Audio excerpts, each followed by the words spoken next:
नमस्कार दोस्तों, कैसे हो आप सभी। आशा करता हूं कि आप सभी कुशल होंगे। मैं शिवम सिंह आपका स्वागत करता हूं learn history by Chauhan sir YouTube channel पर। आज हमारा पॉलिटिकल साइंस पीवाईक्यू सीरीज का चौथा दिन है। 6 तारीख को हमारा एग्जाम होना है और हमारे पास केवल 10 ही दिन रहते हैं। आज हम सितंबर मंथ में हुए फर्स्ट शिफ्ट में पॉलिटिकल साइंस के क्वेश्चंस को डिस्कस करने वाले हैं। पॉलिटिकल साइंस के आखिरी के 50 क्वेश्चंस को डिस्कस करने वाले हैं। तो हम शुरू करते हैं। आज का हमारा पहला क्वेश्चन है मैच द फॉलोइंग का। यहां पर हमें दो लिस्ट दी गई है। पहले में हमसे एग्रीमेंट पूछा गया है और दूसरे में कौन से प्राइम मिनिस्टर के टेन्योर में ये एग्रीमेंट साइन हुई है। तो पहली है शिमला एग्रीमेंट जो 1972 में साइन हुई थी इंदिरा गांधी जी के समय में। ताशकंद एग्रीमेंट 1966 में साइन करी गई थी लाल बहादुर शास्त्री जी के समय में। और इंडस वाटर ट्रीटी 1960 में साइन की गई थी, ये जवाहरलाल नेहरू जी के समय में। और इंडो यूएस न्यूक्लियर एग्रीमेंट ये 2008 में साइन करी गई थी, यह मनमोहन सिंह के टेन्योर में। तो हम देख लेते हैं ए का सेकंड तो हमारे ये दो ऑप्शन नहीं होंगे। नेक्स्ट ताशकंद बी का फोर्थ, तो बी का फोर्थ अब भी दोनों सही जा रहे हैं। इंडस वाटर ट्रीटी का फर्स्ट सी का वन, तो हमारा ए ऑप्शन सही होगा। ठीक है, अब हम देख लेते हैं एग्रीमेंट्स कहती क्या है। तो देखिए शिमला एग्रीमेंट ये साइन हुई थी 2 जुलाई 1972 में। 1971 में इंडो पाक वॉर हुआ था। उसके बाद पीस ट्रीटी के रूप में शिमला एग्रीमेंट को किया गया था, जहां पर पाकिस्तान के 93,000 प्रिजनर्स ऑफ वॉर को वापस पाकिस्तान को दिया गया था। सेकंड है ताशकंद एग्रीमेंट, ये 10 जनवरी 1966 में इसको साइन किया गया था 1965 इंडो पाक वॉर के बाद। और दुर्भाग्य की बात यह है कि इसके अगले दिन ही खबर आती है कि 11 जनवरी को लाल बहादुर शास्त्री जी का देहांत हो चुका है। फिर आती है हमारी इंडस वाटर ट्रीटी, ये हमारी 1960 में साइन हुई थी, जहां पर इंडस रिवर सिस्टम को डिवाइड किया गया था इंडिया और पाकिस्तान में वर्ल्ड बैंक की मध्यस्थता से, वर्ल्ड बैंक के मीडिएशन से। तो इंडस वाटर सिस्टम में 6 रिवर आती है मेनली, जिसको डिवाइड किया गया था। 3 पाकिस्तान को दिया गया था, 3 इंडिया को दिया गया था। जो पाकिस्तान की साइड की रिवर है वो है इंडस, चेनाब, झेलम। वहीं दूसरी तरफ इंडिया की तरफ जो रिवर है वो है रवि, ब्यास और सतलुज। ठीक है, और इंडो यूएस न्यूक्लियर एग्रीमेंट, अब इसमें काफ़ी बच्चों को कन्फ्यूज़न होगा कि कई बार हमें देखने को मिलता है कि 2005 में आई थी ये, कई बार हमें देखने को मिलता है 2007 में, कई बार 2008 में। तो मैं आपको बताना चाहता हूँ कि 2005 में इस एग्रीमेंट के ऊपर काम करना शुरू किया गया था। 2008 में इसको साइन कर दिया गया और 2015 तक भी ये पूरी तरह से इम्प्लीमेंट नहीं हो पाई थी। तो क्वेश्चन के अकॉर्डिंग जो ऑप्शन दिया गया होगा, फिर 2005 दिया गया होगा, फिर 2008 दिया गया होगा, तो इसके अकॉर्डिंग इसको हमें मैच करना है। हम आगे बढ़ते हैं। हमारा अगला क्वेश्चन इंडियन फॉरेन पॉलिसी से रिलेट करता है, जहां पर हमें इवेंट्स दिए गए हैं और हमें इनको असेंडिंग ऑर्डर में लगाना है। तो देख लेते हैं। देखिए हमने अभी जिक्र किया था कि इंडो यूएस न्यूक्लियर डील हमारी 2008 में साइन हुई थी। गुजराल डॉक्ट्राइन कब आई थी? 1996 की बात है, जब आई के गुजराल एक्सटर्नल अफेयर मिनिस्टर थे, ना कि प्राइम मिनिस्टर थे। ये बात भी ध्यान रखने की है।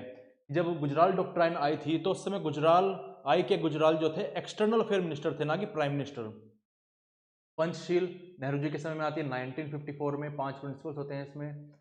पंचामृत काफ़ी लोगों ने आप में से इसका नाम नहीं सुना होगा। तो ये क्लाइमेट चेंज से रिलेट करती है। 2021 में पीएम मोदी के द्वारा 5 प्रिंसिपल रखे गए थे क्लाइमेट चेंज से डील करने के लिए, तो ये उसी के रिगार्डिंग है। फिर हमारी आती है लुक ईस्ट पॉलिसी। ये पीवी नरसिम्हा राव के समय में 1991 और 1992 के समय में इसको लाया गया था। तो इसको हम देख लेते हैं। तो सबसे पहले आ जाएगा हमारा पंचशील सी, देन हमारा आ जाएगा गुजराल नहीं look east policy E, then Gujral doctrine B, then Indo US nuclear deal A, और उसके बाद पंचामृत डी। तो हम इससे मैच कर लेते हैं CEBAD,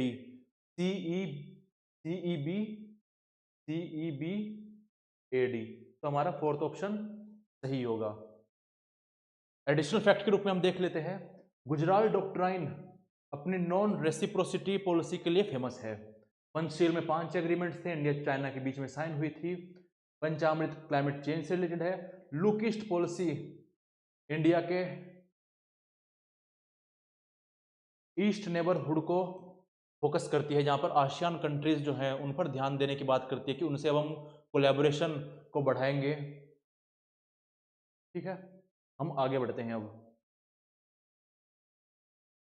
हमारा नेक्स्ट क्वेश्चन है, यहां पर पूछा गया है कि सस्टेनेबल डेवलपमेंट गोल्स को अचीव करने के लिए इंडिया में कौन सी नोडल एजेंसी रिस्पॉन्सिबल है, फिर किस नोडल एजेंसी को ये कार्य सौंपा गया है।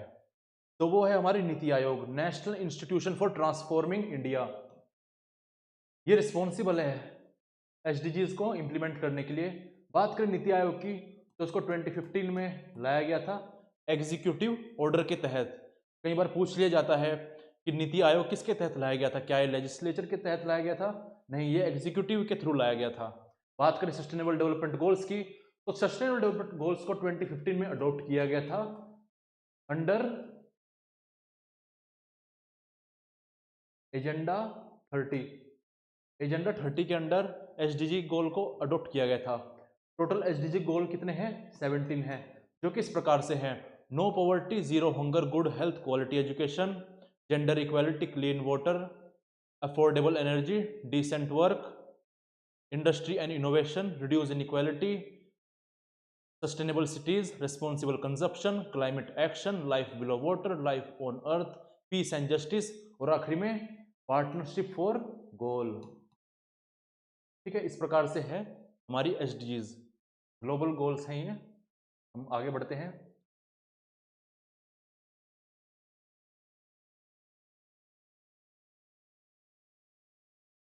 अब हमसे पूछा गया है कि इनमें से कौन सी स्टेटमेंट सही है, which of the following statement are true. तो हम देख लेते हैं क्या पूछा गया है। बेसिकली यहाँ पर इंडियन कॉन्स्टिट्यूशन के बारे में स्टेटमेंट पूछी गई है कि हमारे कॉन्स्टिट्यूशन क्या अलाउ करता है, क्या अलाउ नहीं करता, किन चीज़ों का प्रोविजन इंडियन कॉन्स्टिट्यूशन में दिया गया है और किन चीज़ों का प्रोविजन इंडियन कॉन्स्टिट्यूशन में नहीं दिया गया है। तो पहले देख लेते हैं। पहली स्टेटमेंट कहती है कि कॉन्स्टिट्यूशन ऑफ इंडिया अलाउ करता है स्टेट को कि वो इंटरवीन कर सकता है रिलीजियस मैटर में, रिलीजियस कम्युनिटी के बीच में इक्वालिटी इंश्योर करने के लिए। ठीक है, इक्वालिटी इंश्योर करने के लिए रिलीजियस कम्युनिटी में। तो क्या क्या ऐसा है? तो हाँ, बिल्कुल ऐसा है। स्टेट इंटरवीन करता है रिलीजियस कम्युनिटी के बीच में इक्वालिटी को इंश्योर करने के लिए, तो बिल्कुल सही है ये स्टेटमेंट। नेक्स्ट स्टेटमेंट हम देखते हैं कि कॉन्स्टिट्यूशन प्रोहिबिट करता है डिस्क्रिमिनेशन, किसी भी प्रकार का भेदभाव रिलीजियस ग्राउंड पर। तो हाँ, ये बात बिल्कुल सही है। और केवल रिलीजियस ग्राउंड पर ही नहीं, religion, race, caste, sex, birth place, इन पांचों ग्राउंड पर आर्टिकल 15 के तहत कॉन्स्टिट्यूशन कहता है कि इन पांचों ग्राउंड पर रिलीजन, रेस, कास्ट, सेक्स और बर्थ प्लेस, इन पांचों ग्राउंड पर स्टेट जो है डिस्क्रिमिनेशन किसी में नहीं करेगा। तो स्टेटमेंट हमारी सही हो जाती है। थर्ड स्टेटमेंट कहती है कि कॉन्स्टिट्यूशन प्रोवाइड कराता है फ्रीडम सभी इंडिविजुअल को और कम्युनिटी को कि वो कोई भी रिलीजन को प्रोफेस कर सकते हैं, प्रैक्टिस कर सकते हैं, प्रोपोगेट कर सकते हैं।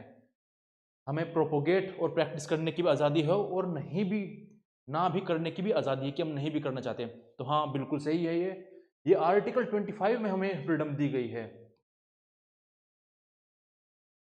ठीक है, आर्टिकल 25 में हमें फ्रीडम दी गई है।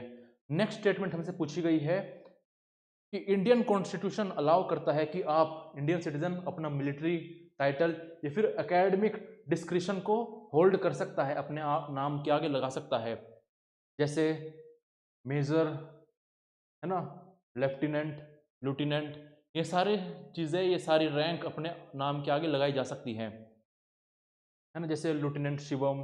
एकेडमिक डिस्क्रिप्शंस क्या है, जैसे हम डॉक्टर की उपाधि मिलती है, जैसे आपका जब अब नेट जेआरएफ क्वालिफाई हो जाएगा, आप पीएचडी करोगे, पीएचडी कंप्लीट होने के साथ आपको डॉक्टरेट आपके नाम के आगे डॉक्टर लग जाएगा, ठीक है। तो हमारी ये स्टेटमेंट भी सही हो जाती है। और ये किस आर्टिकल के तहत हमें दी गई है फ्रीडम, तो यह आर्टिकल 18, ठीक है। अब लास्ट स्टेटमेंट हमसे पूछी गई है कि फंडामेंटल राइट्स जो है नॉन जस्टिसिएबल है। नॉन जस्टिसिएबल का मतलब क्या होता है? देखिए, जस्टिसिएबल का मतलब पहले हम देख लेते हैं। जब सुप्रीम कोर्ट को पावर होती है कि वो कुछ आर्टिकल्स को एनफोर्स करा सकता है, तो उसे कहते हैं हम जस्टिसिएबल। और नॉन जस्टिसिएबल जब सुप्रीम कोर्ट उन आर्टिकल्स को एनफोर्स नहीं करा सकता। तो हम जानते हैं कि फंडामेंटल राइट्स, जब फंडामेंटल राइट्स को वायलेट किया जाता है, तो सुप्रीम कोर्ट बीच में आता है और लेजिस्लेचर को लताड़ लगाता है, सिस्टम को लताड़ लगाता है, बोलता है कि आप ये क्या कर रहे हो, इनको राइट इंश्योर करवाइए, इनके राइट मत छीनिए बिना किसी कारण से। तो ये स्टेटमेंट हमारी गलत हो जाएगी। फंडामेंटल राइट जो है जस्टिसिएबल है, कोर्ट इनको एनफोर्स करा सकता है। जस्टिसिएबल कौन कौन से राइट्स नहीं है? डीपीएसपी नहीं है, फंडामेंटल ड्यूटीज नहीं है, तो ये हमारी स्टेटमेंट गलत हो जाती है। स्टेटमेंट जो हमारी सही है वो है ए बी सी डी। तो हम ऑप्शन देख लेते हैं, ए बी सी डी किस में दिया गया है।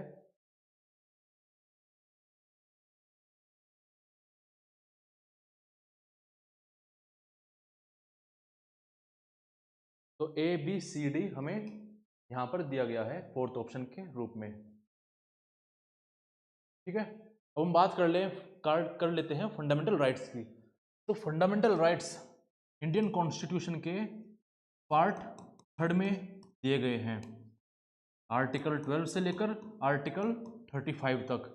आर्टिकल 32 में रिट्स का प्रोविजन है, ठीक है। और डीपीएसपी की अगर हम बात करें तो ये पार्ट 4 में इसका जिक्र देखने को मिलता है। वहीं फंडामेंटल ड्यूटीज़ की अगर हम बात करें तो इसका पार्ट 4 ए में हमें जिक्र देखने को मिलता है। और ये बात नोट करने की कि फंडामेंटल ड्यूटीज़ हमारे ओरिजिनल कॉन्स्टिट्यूशन का हिस्सा नहीं थी। 42nd कॉन्स्टिट्यूशनल अमेंडमेंट एक्ट के तहत फंडामेंटल ड्यूटीज़ को लाया गया था और शुरुआत में केवल 10 ही फंडामेंटल ड्यूटीज़ थी। 82nd कॉन्स्टिट्यूशनल अमेंडमेंट एक्ट के तहत 11th फंडामेंटल ड्यूटीज़ को 11th फंडामेंटल ड्यूटी को ऐड किया गया था, जो कि है एजुकेशन से रिलेटेड। अब हम आगे बढ़ते हैं।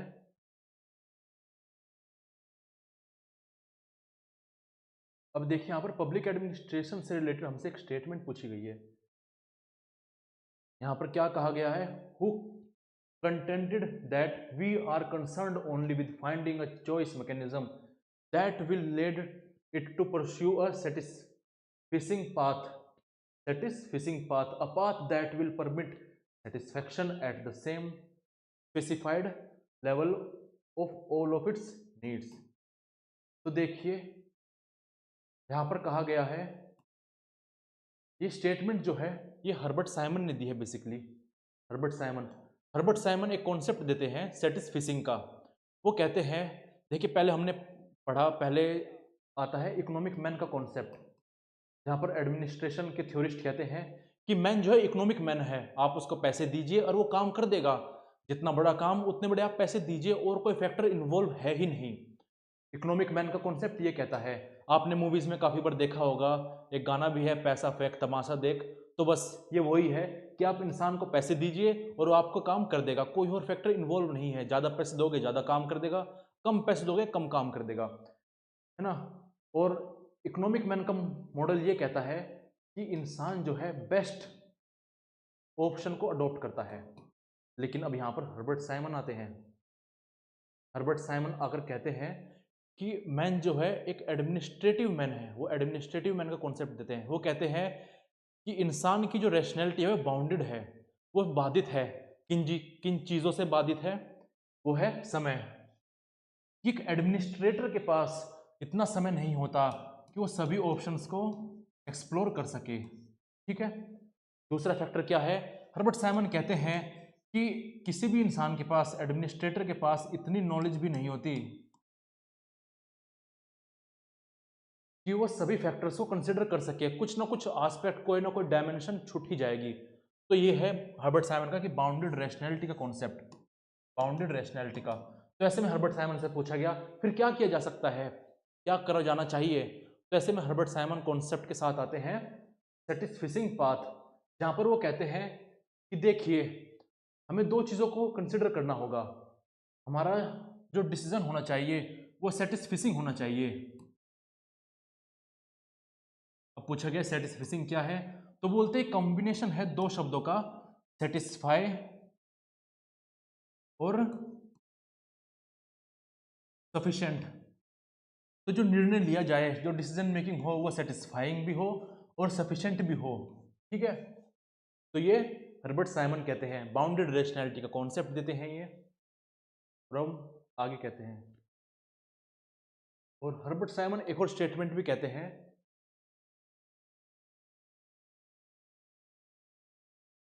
Herbert Simon principles of administration को मेरे प्रोवर्ब, मतलब केवल कहावतें कहते कि तो सब कहावतें हैं, इनका वास्तविकता से कोई लेना देना नहीं है। अब हम आगे बढ़ते हैं। अब देखिए यहाँ पर पूछा गया है कि कौन सी स्टेटमेंट, देखिए यहाँ पर इनकरेक्ट स्टेटमेंट पूछी गई है। हमें इस बात का आवश्यक रूप से ध्यान रखना है कि जो हमसे चीज़ें पूछी गई हैं वो करेक्ट पूछी गई हैं फिर इनकरेक्ट पूछी गई हैं। तो यहाँ पर पूछा गया है कि कौन सी स्टेटमेंट CBDR से रिलेट नहीं करती, मतलब कॉमन बट डिफरेंशिएटेड रिस्पॉन्सिबिलिटीज। देखिए हमने अब तक 3 क्लासेस की हैं और इस दौरान हमने काफ़ी बार इस कॉन्सेप्ट का जिक्र किया है, काफ़ी बार क्वेश्चन आए हैं जहाँ पर पूछा गया कि ये कॉमन बट डिफरेंशिएटेड रिस्पॉन्सिबिलिटी है क्या, इसके प्रोविजंस क्या हैं, क्या चीज़ें इसमें इंक्लूड नहीं होती है। तो वापिस यहाँ पर हमसे पूछा गया है, तो ठीक है हम देखते हैं। इससे पहले हम ये चारों स्टेटमेंट को देखें, पहले देख लेते हैं CBDR है क्या। तो ये बात है 1992 की अर्थ समिट की, जहाँ पर ये बात उठी, ये बात सामने आई कि क्लाइमेट चेंज काफ़ी तेज़ी से हो रहा है और ये क्लाइमेट चेंज काफ़ी एडवर्सिटी के साथ आ रहा है। ये क्लाइमेट चेंज इंसानों के लिए अच्छा नहीं है, काफ़ी मुश्किलों को लाएगा हमारे सामने। इससे एनवायरनमेंट में हीट काफ़ी बढ़ रही है, टेम्परेचर काफ़ी बढ़ रहा है एटमॉस्फेयर का। तो ऐसे में यूनाइटेड नेशंस में आकर कहा गया डेवलप्ड नेशंस के द्वारा कि देखिए क्लाइमेट चेंज हो रहा है और क्लाइमेट चेंज को रोकना सबकी रिस्पॉन्सिबिलिटी है, तो सबको इसमें योगदान देना चाहिए। ऐसे में डेवलपिंग कंट्रीज खड़ी होकर बोलती है कि नहीं, ये आप क्या बोल रहे हैं कि सबको योगदान देना चाहिए और सबको बराबर योगदान देना चाहिए। तो ऐसा नहीं होगा, हम मानते हैं कि ये हमारी सभी कलेक्टिव रिस्पॉन्सिबिलिटी है, सबको इस पर ध्यान देना चाहिए, लेकिन बराबर नहीं। तो ऐसे में डेवलप्ड कंट्रीज बोलते हैं कि बराबर क्यों नहीं। तो डेवलपिंग कंट्रीज को जो लीड कर रहे हैं जैसे इंडिया, चाइना, ये कहते हैं कि देखिए आपने 100-200 सालों से काफ़ी डेवलपमेंट की है, बतेरा माल फूका है, आपने पोल्यूशन क्रिएट करके अपने यहाँ तो डेवलपमेंट ले आए, लेकिन अब हमारे यहाँ जब डेवलपमेंट की बात आई, हमारे यहाँ जब इंडस्ट्रियलाइजेशन की बात आई, तो आप क्लाइमेट चेंज बोल रहे हो, अब आप पोल्यूशन बोल रहे हो। तो ऐसे कैसे चलेगा, मतलब आपने जो पोल्यूशन किया वो तो था इंडस्ट्रियलाइजेशन, डेवलपमेंट, और अब हम जो पोल्यूशन करेंगे वो क्लाइमेट चेंज। ये तो कुछ ऐसा ही हुआ कि तोड़ा कुत्ता टोमी साड़ा कुत्ता कुत्ता, सुनी होगी आपने ये। तो डेवलपिंग कंट्रीज बोलती है कि ठीक है सबकी रिस्पॉन्सिबिलिटी है, लेकिन बराबर की नहीं है, डिफरेंशियल रिस्पॉन्सिबिलिटी है। आपने ज़्यादा डेवलपमेंट की है, आपने ज़्यादा पोल्यूशन क्रिएट किया है 200 सालों में, तो आपकी ज़्यादा रिस्पॉन्सिबिलिटी बनती है, ना कि हमारी। अभी तो हमें डेवलपमेंट का पाथ कवर करना है जो कि फॉसिल फ्यूल से ही होगा। तो स्टेटमेंट देख लेते हैं कि हाँ ये एक इम्पोर्टेंट ग्लोबल एनवायरमेंटल नॉर्म है जो कि डेवलप किया गया इंटरनेशनल कम्युनिटी के द्वारा। बिल्कुल सही है, ये फेवर करता है डेवलपिंग कंट्रीज को। और इसमें अब दो चीज़ें रखी गई, पहला डेवलपिंग कंट्रीज बोलती कि ठीक है हम पोल्यूशन नहीं करेंगे, पर कुछ शर्तें हैं। क्या पूछा गया कि क्या शर्तें हैं, तो बोला गया कि ठीक है आप हमारी डेवलपमेंट में हमें सहयोग कीजिए, फैसिलिटेट कीजिए। डेवलप्ड कंट्रीज बोलती है, वेस्टर्न कंट्रीज बोलती है, वो कैसे, तो डेवलपिंग कंट्रीज बोलती है कि आप हमें टेक्नोलॉजीज प्रोवाइड कराइए, जो ज़्यादा क्लीन टेक्नोलॉजीज हैं जिससे कम पोल्यूशन क्रिएट होता है, ऐसे टेक्नोलॉजीज आप हमें प्रोवाइड कराइए। और फिर बोलते दूसरा क्या है, दूसरा बोलते हैं कि आप हमें एड दीजिए जिससे हम टेक्नोलॉजी में शिफ्ट ला पाएँ। अभी हमारे जो पावर प्लांट्स हैं, जो थर्मल बेस्ड हैं, जो कोल बेस्ड हैं, आप हमें फंड कीजिए जिससे हम नई टेक्नोलॉजीज़ पर हमारे ईवीज़, हमारे व्हीकल्स नई टेक्नोलॉजी में शिफ्ट हो जाएँ। तो ये फ़ेवर करता है डेवलपिंग कंट्रीज़ को कि ठीक है ना, उन्होंने मान लिया, डेवलपिंग कंट्रीज़ को फ़ेवर करता है क्योंकि उनको कम एफर्ट लगाने पड़ेंगे। तीसरा है it grant certain trade concession. नहीं, ट्रेड कंसेशन से कोई लेना देना नहीं है। क्लाइमेट चेंज के रिगार्डिंग अगर डेवलपिंग कंट्रीज को इनिशिएटिव लेती है तो उनको फंड किया जा सकता है। फिर आता है developed countries are opposed to it. निसंदेह डेवलप्ड कंट्रीज वेस्टर्न कंट्रीज से अमेरिका यूके इसका विरोध करेंगे क्योंकि उनको ज़्यादा खर्चना पड़ेगा, ज़्यादा एफर्ट लगाने पड़ेंगे। तो ये स्टेटमेंट हमारी सही है। स्टेटमेंट कौन कौन सही है हमारी? 1, 2 और 4। लेकिन यहाँ पर हमसे पूछा गया इनकरेक्ट। तो देखिए ये हमारा ऑप्शन होगा, ठीक है, थर्ड ऑप्शन है हमारा। अब हम आगे बढ़ते हैं। अब यहां पर हमसे पूछा गया हन्ना आरेंट के बारे में। अब देखिए हन्ना आरेंट अपनी बुक ऑन ह्यूमन कंडीशन 1958 में एक कॉन्सेप्ट देती है, एक कॉन्सेप्ट को आगे रखती है जो कि वीटा एक्टिवा। वीटा एक्टिवा का मतलब क्या है? कोई फंडामेंटल चीज़ें, कुछ फंडामेंटल चीज़ें जो ह्यूमन लाइफ को ड्राइव करती हैं। तो कहती हैं कि ह्यूमन हन्ना आरेंट एनालाइज करती है वीटा एक्टिवा को विया three categories which corresponds to the three fundamental activities of the being in the world। ठीक है, आपकी कुछ फंडामेंटल एक्टिविटीज ने तीन बताती हैं, तो वे क्या है? तो वो सीधा याद करने वाली बात है, वो है लेबर, वर्क और एक्शन। इसको याद कर लीजिएगा। आपसे पेपर में पूछा जा सकता है कि कौन सी दो पूछकर हम तीसरी पूछी जा सकती है, फिर तीनों पूछी जा सकती है, या फिर पूछा जा सकता है कि कौन सी बुक में हन्ना अरेंट की इन वीटा एक्टिवा का जिक्र मिलता है। तो वह ह्यूमन कंडीशन 1958 में लिखी गई थी। ठीक है, हन्ना अरेंट एक और बुक लिखती है on the origin of totalitarianism, जहां पर वो हमें स्टालिनिज्म और नाजिज्म के राइज के बारे में बताती है, कैसी कंडीशंस उत्पन्न हुई जिससे नाजिज्म, हिटलर का, स्टालिन का उदय हुआ। अब यहाँ पर पॉलिटिकल पार्टीज के बारे में पूछा गया है कि डिफरेंट कंट्रीज हैं, उनके डिफरेंट पॉलिटिकल पार्टी सिस्टम है उनका, तो हमें करेक्ट ऑप्शन को आइडेंटिफाई करना है। तो कुछ ऑप्शन जो हैं, जो आप सभी में से सब जानते होंगे, लेकिन कुछ ऑप्शन है जो आप लोगों में से काफ़ी बच्चे नहीं जानते होंगे। तो पहला है कि China communist party, China communist country है और वहाँ पर सिंगल पार्टी है, ये तो सब जानते हैं, सी जिनपिंग वहाँ के हेड है। ठीक है, इंडिया मल्टी पार्टी सिस्टम है, बिल्कुल सही है। बीजेपी है यहाँ पर, कांग्रेस है, आम आदमी पार्टी है। ठीक है, काफ़ी सारी पार्टी है, नेशनल पार्टीज ये 6-7 हो जाती है, स्टेट पार्टीज 54 के लगभग हैं, और स्टेट और अनरिकॉग्नाइज्ड पार्टी 200 से ज़्यादा जाती हैं, रीजनल पार्टीज 200 से ज़्यादा जाती हैं। ब्रिटेन टू पार्टी सिस्टम है, जहाँ पर लेबर पार्टी और कंजर्वेटिव पार्टी आती है, तो ये भी सही है। Japan enjoys two party system, South Africa has a single party system. नहीं, साउथ अफ्रीका में टू पार्टी सिस्टम है, मल्टी पार्टी सिस्टम है शायद। तो हम देख लेते हैं कि ये हमारी गलत हो जाती है स्टेटमेंट। कौन कौन सी सही है? ए बी सी सही है। देख लेते हैं ऑप्शन, ए बी सी इसमें है, ये सही हो सकती है। ए बी सी यहाँ पर ये सही हो सकता है। ए बी सी इसमें नहीं है, तो ये सही तो नहीं होगा, ये भी सही नहीं होगा। हमने देखा कि ई तो सही नहीं है, तो ये स्टेटमेंट गलत हो जाएगी। तो ए बी सी हमारी सही है। हम इंडियन पॉलिटिकल पार्टी के कंटेक्स्ट में बात करें, पॉलिटिकल पार्टी सिस्टम के कंटेक्स्ट में बात करें इंडिया के, तो शुरुआती दौर में लगभग 1967 तक हमें केवल एक ही पार्टी देखने को मिलती है, नेशनल लेवल पर भी और स्टेट लेवल पर भी, जो कि इंडियन नेशनल कांग्रेस। बाद में जाकर अलग अलग party, regional parties, national party और उभर कर आई है ना। लेकिन शुरुआती समय में हमें वन पार्टी सिस्टम को ही ऑब्जर्व किया है। नेक्स्ट,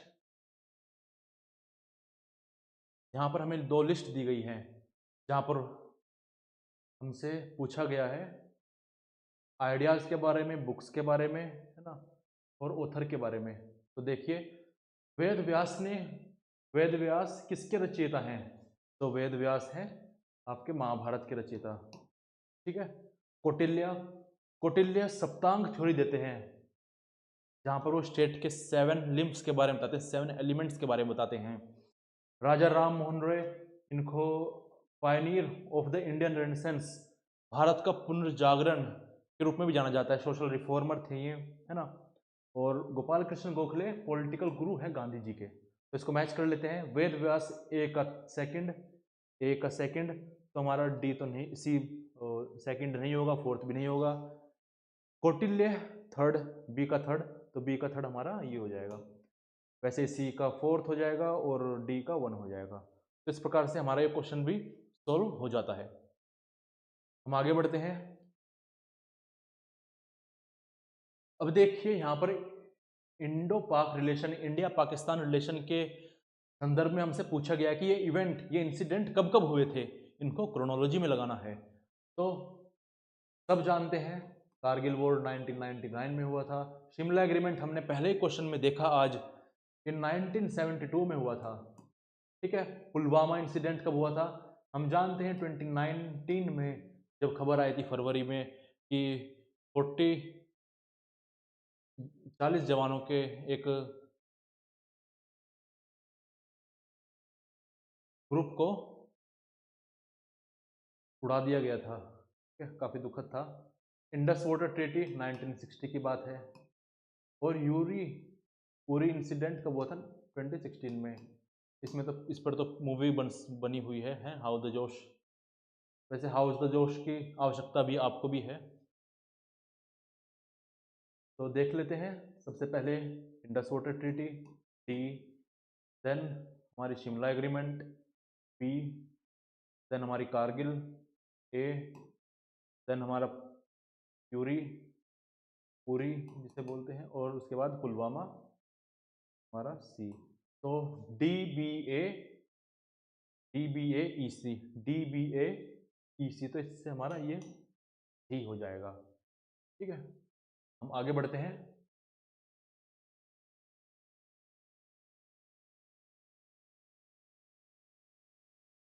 अब देखिए यहाँ पर ह्यूमन राइट्स, मानवाधिकार के बारे में कहा गया है कि कौन सा इसमें से ह्यूमन राइट्स का क्रिटिसिज्म है। ह्यूमन राइट्स को किस चीज़ के लिए क्रिटिसाइज किया जाता है। तो देखते हैं, हम ह्यूमन राइट में हम जब बात करते हैं, ठीक है, हम सभी लोगों के राइट्स की बात करते हैं, लेकिन जब हम स्पेसिफिकली ह्यूमन राइट्स की बात करते हैं तो सबसे पहले क्या आता है, एक इंडिविजुअल का हमारे आगे चेहरा बनता है ना, इसके राइट के बारे में कि इसको क्या क्या अधिकार मिलने चाहिए, कि इसको फिजिकल वायलेंस के खिलाफ नहीं होना चाहिए, इस पर कोई टॉर्चर नहीं होना चाहिए, इसको शेल्टर मिलना चाहिए, इसको एजुकेशन मिलनी चाहिए, फूड मिलना चाहिए, लीगल प्रोटेक्शन मिलनी चाहिए। इंडिविजुअल के संदर्भ में बात हो रही है। तो इसको जब क्रिटिसाइज किया जाता है तो खुद देखिए, क्या इसलिए क्रिटिसाइज किया जाता है इसको कि कलेक्टिविज्म को, ये समूह को आगे रखता है इंडिविजुअल के, तो नहीं। क्या इसलिए क्रिटिसाइज किया जाता है कि ये कलेक्टिविज्म और इंडिविजुअलिज्म को साथ लेकर चलता है, तो ये भी नहीं। क्या ये इसलिए क्रिटिसाइज किया जाता है कि ये इंडिविजुअलिज्म को आगे रखता है कलेक्टिविज्म के, तो हाँ, ये इंडिविजुअल को आगे रखता है एक समूह के, कि समूह ठीक है, पर लेकिन इंडिविजुअल सबसे पहले आता है। इंडिविजुअल की आप बात कीजिए, है ना, opposing collectivism as well as individualism, नहीं ऐसा कुछ नहीं है, अपोज वगैरह किसी को नहीं करता है। तो हमारा है ऑप्शन थर्ड।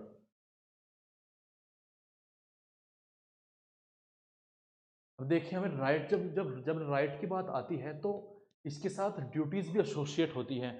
अगर हम ये सोचें कि राइट्स हैं केवल ड्यूटीज़ नहीं हैं, हमारे अधिकारों के साथ कर्तव्य नहीं आते हैं, तो ये गलत है। अधिकारों के साथ कर्तव्य आते ही हैं, ये हमेशा साथ साथ चलते हैं, है ना। स्टूडेंट्स का राइट टू एजुकेशन टीचर का कर्तव्य बन जाता है ना।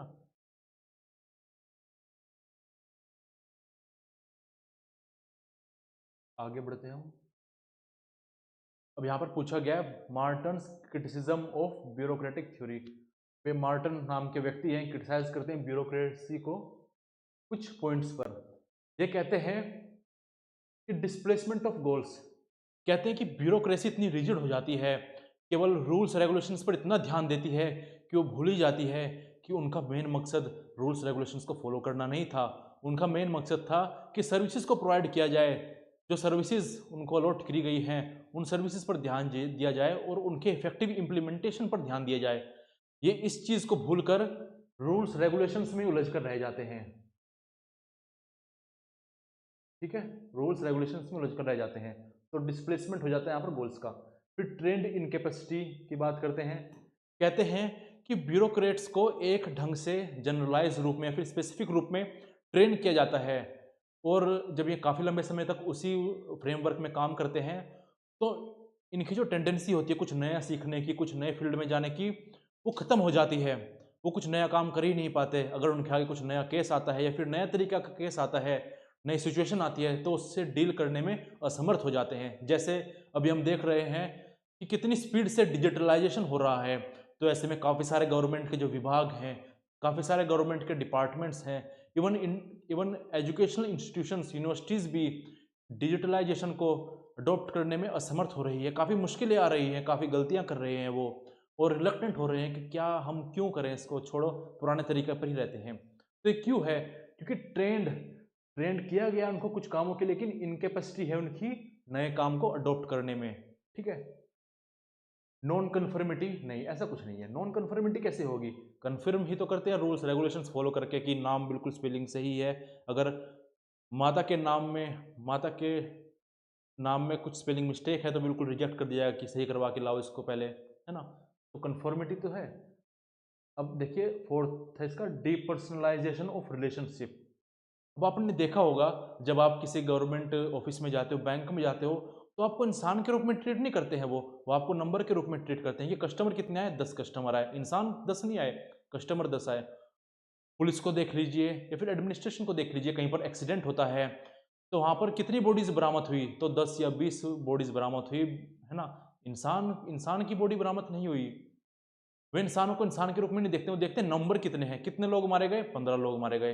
वो ये नहीं देखते हैं कि कितने घर उजड़ गए। तो डीह्यूमन हो जाते हैं, इतने लंबे समय तक काम करते हैं कि उन्हें फर्क नहीं पड़ता कि इंसान है, आगे कितनी मजबूरियां हो सकती हैं उसकी, कितनी दुविधा में हो सकता है वो। कुछ नहीं देखते हैं, वो रूल्स रेगुलेशंस को फॉलो करने पर ध्यान देते हैं, है ना। तो डीपर्सनलाइजेशन ऑफ रिलेशनशिप तो हमारा ABD हो गया। अब आप बोलोगे इन एडुकेट अकाउंटेबिलिटी एंड रिस्पॉन्सिबिलिटी भी तो, ये भी तो है। तो हाँ ये है, लेकिन मार्टन इसके बारे में जिक्र नहीं करते हैं। तो AB और D हो गया। ए ABD देखिए। ठीक है, हम आगे बढ़ते हैं। यहाँ पर हमसे पूछा गया है कुछ थ्योरीज के बारे में, कुछ मॉडल्स के बारे में, और पूछा गया है कि किस ऑथर से, किस फिलोसफर से एसोसिएट करते हैं। तो हम देख लेते हैं। वर्ल्ड सिस्टम थ्योरी, ठीक है। Social constructivism, defensive realism, offensive realism, Kenneth Waltz, John Mearsheimer, Immanuel Wallerstein और अलेक्जेंडर वेंट। तो देखिए, वर्ल्ड सिस्टम थ्योरी का जिक्र हमें इमैनुअल वोल्स्टीन करते पाते हैं, जहां पर अपनी बुक मॉडर्न वर्ल्ड सिस्टम 1974 में वर्ल्ड सिस्टम थ्योरी के बारे में कहते हैं, है ना। जहां पर वो बताते हैं, जहां पर वो ऑल टुगेदर पूरे वर्ल्ड को 3 कैटेगरी में डिवाइड कर देते हैं। कोर, सेमी पेरिफेरी और पेरिफेरी। यहाँ पर ये कहते हैं कि कोर में डेवलप्ड कंट्रीज आती हैं, वेस्टर्न कंट्रीज आती है, जैसे United states of America, France, UK, है ना, डेवलप्ड कंट्रीज। सेमी पेरिफेरी में आती हैं डेवलपिंग कंट्रीज, जो अभी डेवलप होने की राह में चल रहे हैं, जैसे इंडिया, चाइना, है ना। और उसके बाद आती है पेरिफेरी, जो सबसे पीछे हैं, अंडर डेवलप्ड कंट्रीज। अफ्रीका की काफ़ी सारी कंट्रीज हैं, लैटिन अमेरिका की भी कुछ कंट्रीज हैं जो अंडर डेवलप्ड हैं।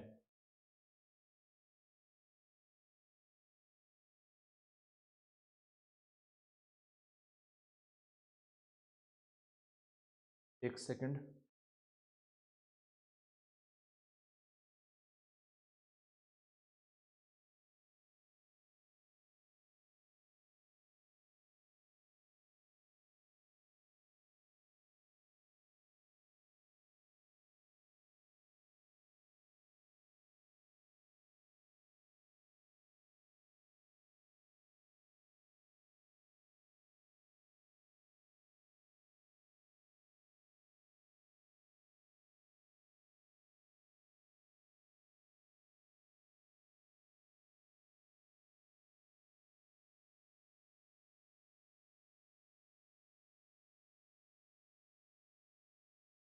तो ऐसे में इमैनुअल वोल्स्टीन वर्ल्ड सिस्टम थ्योरी देते हैं, जहाँ पर वो वर्ल्ड को 3 कैटेगरी में डिवाइड करते हैं, पेरीफेरी, सेमी पेरीफेरी और कोर। ठीक है।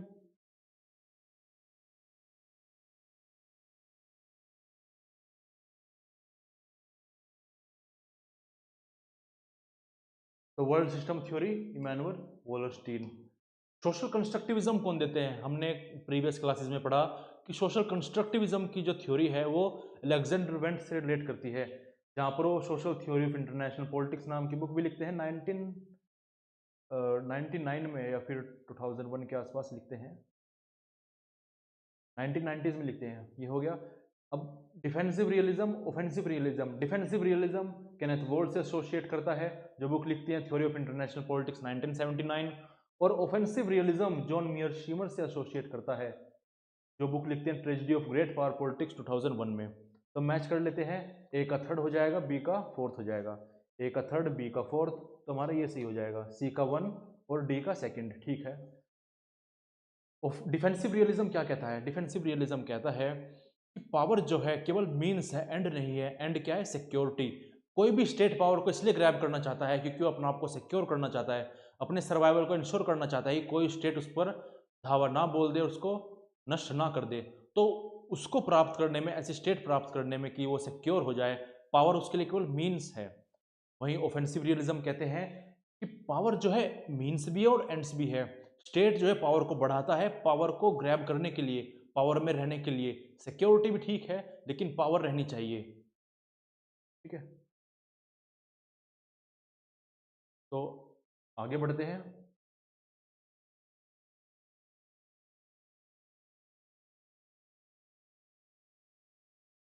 हमारा नेक्स्ट क्वेश्चन है क्वेश्चन नंबर 64, जहां पर पूछा गया है कि उस व्यक्ति को क्या कहते हैं जो अपनी इच्छा से अलर्ट करे कंट्रोलिंग अथॉरिटी को कि इस ऑर्गेनाइजेशन में, इस कंपनी में करप्ट प्रैक्टिसेस को फॉलो किया जा रहा है।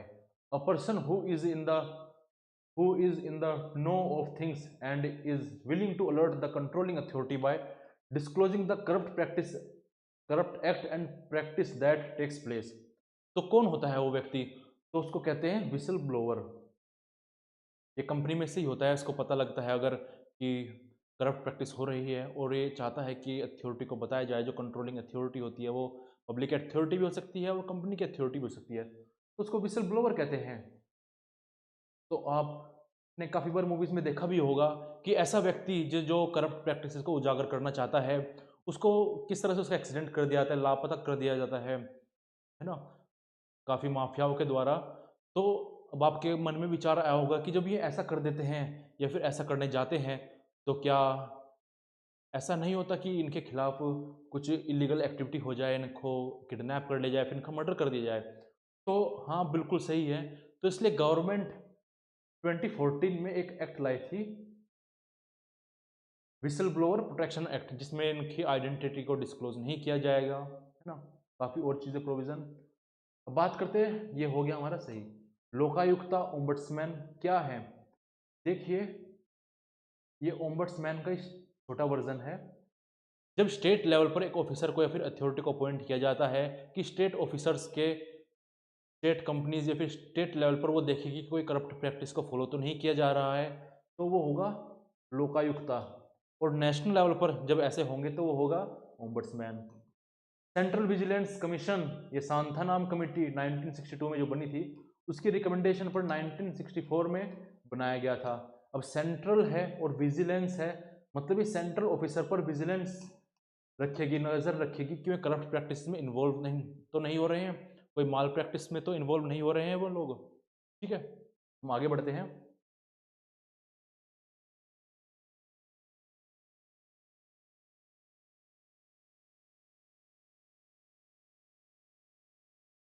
देखिए, यहाँ पर हमसे पूछा गया है कि India believe in and practice strategic autonomy in its foreign policy. हम जानते हैं कि इंडिया काफ़ी बार इंडियन फॉरेन पॉलिसी में जब हम कोई भी आर्टिकल पढ़ते हैं तो इंडिया हमेशा बात करता है स्ट्रेटेजिकल ऑटोनॉमी, हम ऑटोनॉमी मेंटेन करके रखते हैं। अगर रशिया और यूक्रेन का युद्ध चल रहा है तो उसमें भी हम ऑटोनॉमी रखेंगे, हम ऐसा नहीं करेंगे कि कोई कंट्री हमारे निर्णय को प्रभावित कर रही हो। तो यहाँ पर पूछा गया है कि कौन सी स्टेटमेंट इसके रिगार्डिंग कि इंडिया प्रैक्टिस करता है स्ट्रेटेजिक ऑटोनोमी, इसके रिगार्डिंग कौन कौन सी स्टेटमेंट हमारी सही है। तो पहली स्टेटमेंट देखते हैं कि इंडिया ने कोल्ड वॉर के दौरान किसी भी मिलिट्री अलायंस का पार्ट बनने से मना कर दिया था। तो हाँ, मना किया था और ये स्ट्रेटेजिकल ऑटोनोमी का हमारा हिस्सा है। ठीक है। सेकंड बोला गया है कि इंडिया वह अपने वेपन्स को इंपोर्ट करता है किसी भी कंट्री से जहां पर उसको अफोर्डेबल लगे, सही लगे, बिना इसके परवाह किए कि कोई एनिमी है, कोई क्या है ना। कोई जैसे कोल्ड वॉर के दौरान हमने देखा, या फिर अभी भी हम देख रहे हैं कि इंडिया डाइवर्स कंट्री से वेपन्स को इंपोर्ट करता है, चाहे वो रशिया हो, चाहे वो फ्रांस हो, चाहे फिर अमेरिका हो। तो ठीक है, ये भी स्टेटमेंट हमारी सही हो जाती है। अब यहाँ पर बोला गया India yielded to American pressure to oil import from Iran. Yield का मतलब है झुकना, कि इंडिया झुक गया था अमेरिकन प्रेशर के आगे जब बात आई ईरान ऑयल इंपोर्ट की। तो ऐसे स्टेटमेंट सही भी नहीं है और ये स्ट्रेटेजिक ऑटोनॉमी को भी दर्शाती नहीं है, तो ये स्टेटमेंट हमारी गलत हो जाएगी। इंडिया ने मना कर दिया था, India refuses to yield to western pressure to not to import oil from Russia because of its Ukraine invasion. यहाँ पर बोला गया कि इंडिया ने झुकने से मना कर दिया था वेस्टर्न कंट्रीज के आगे, जब उसको बोला गया, इंडिया को बोला गया कि आप यूएस से, आप रशिया से ऑयल इंपोर्ट मत कीजिए क्योंकि उसने यूक्रेन को इन्वेड किया है, यूक्रेन पर वॉर शुरू की है। तो इंडिया ने इस प्रेशर को झेलने से, इस प्रेशर को एक्सेप्ट करने से मना कर दिया, और यह भी स्ट्रेटेजिकल ऑटोनॉमी के बारे में दर्शाता है। इंडिया ने बोला कि हम झुकेगा नहीं, है ना। काफ़ी डायलॉग फेमस हो रहा है अभी के समय। के बाद India refuse to sign NPT and CTBT to protect its strategic autonomy. तो हमने पिछली तीनों क्लासेस में देखा कि एनपीटी 1968 में साइन हुई थी और सीटीबीटी 1996 में साइन हुई थी, है ना। तो नहीं, ये स्टेटमेंट ऐसी नहीं है। इंडिया ने एनपीटी और सीटीबीटी को साइन करने से इसलिए मना किया क्योंकि उसका नेचर डिस्क्रिमिनेटरी था, सीटीबीटी का भी और एनपीटी का भी। इंडिया कहता है कि ठीक है, आप लोगों ने तो न्यूक्लियर वेपन डेवलप कर लिया, और अब जब हमारी बात है न्यूक्लियर वेपन डेवलप करने की, तो आप ये कह रहे हो कि कोई भी टेस्ट नहीं करेगा, कोई भी न्यूक्लियर वेपन को स्प्रेड नहीं करेगा। ये तो कोई बात नहीं हुई, तो स्टेटमेंट हमारी गलत हो जाएगी। ऐसे में हमारी स्टेटमेंट कौन कौन सही है? ए बी डी, तो हमारा ये सही हो जाएगा। तो आगे देखते हैं।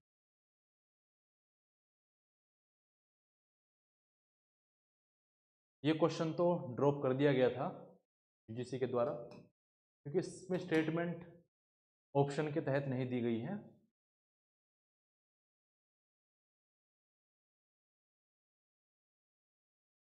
आगे बढ़ते हैं हम।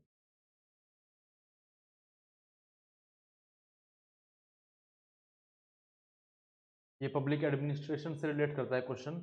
यहाँ पर हमसे पूछा गया है, कुछ थ्योरी पूछी गई है, कुछ कॉन्सेप्ट पूछे गए हैं। ये किससे रिलेट करते हैं? यहाँ पर हमसे वो थ्योरिस्ट पूछे गए हैं। तो Mary Parker Follett, Douglas McGregor, Elton Mayo और एच जी फ्रेडरिक्सन। तो देखिए, थ्योरी ऑफ मोटिवेशन कौन देते हैं? थ्योरी ऑफ मोटिवेशन देते हैं डगलस एमसी ग्रेगर। वो theory X and theory Y देते हैं, दो थ्योरी देते हैं, theory X and theory Y, जिसमें थ्योरी एक्स में वो कहते हैं कि जो वर्कर्स हैं वो कामचोर होते हैं, वर्कर्स खुद से इनिशिएट नहीं लेना चाहते, उनको काम करना पसंद नहीं है, इसलिए उन पर हमेशा सुपरवाइजर का डंडा होना चाहिए, उनको कंपेल करना चाहिए कि आप काम कीजिए। थ्योरी वाई में कहते हैं कि वर्कर्स जो हैं सेल्फ मोटिवेटेड होते हैं, वो खुद से काम करना चाहते हैं, खुद से इनिशिएटिव लेना चाहते हैं। ऐसे में उन पर जो सुपरवाइजर है कोई दंड का प्रयोग ना करे, कोई पनिशमेंट का, कोई स्ट्रिक्ट सुपरविजन का प्रयोग ना करे, वो करने की आवश्यकता नहीं है। तो थ्योरी ऑफ मोटिवेशन ठीक है, डगलस एमसी ग्रेगर देते हैं। ठीक है, डगलस एमसी ग्रेगर देते हैं। और psychologically oriented imprint on research into industrial relations. तो हाँ, एल्टन मायो कहते हैं कि साइकोलॉजिकल, सोशल, ये सारे एस्पेक्ट भी कंट्रीब्यूट करते हैं किसी भी वर्कर के काम करने की क्षमता पर। ऐसा नहीं है कि वो केवल इकोनॉमिक मैन है कि पैसा फेंको और तमाशा देखो, पैसा उसको देते जाओ, वो काम करता जाएगा। नहीं, उसका जो मोटिवेशन है, उसको मोटिवेशन भी चाहिए ना, उसको सोशल कंडीशन भी सही होनी चाहिए, साइकोलॉजिकल कंडीशन भी सही होनी चाहिए। तो एल्टन मायो देते हैं बात को। Administrative process are more important than hierarchy and authority. तो हायरार्की और अथॉरिटी को अंडरमाइन कौन करती है? Mary Parker Follett. Focus on values like citizen responsiveness, worker and citizen participation in decision making.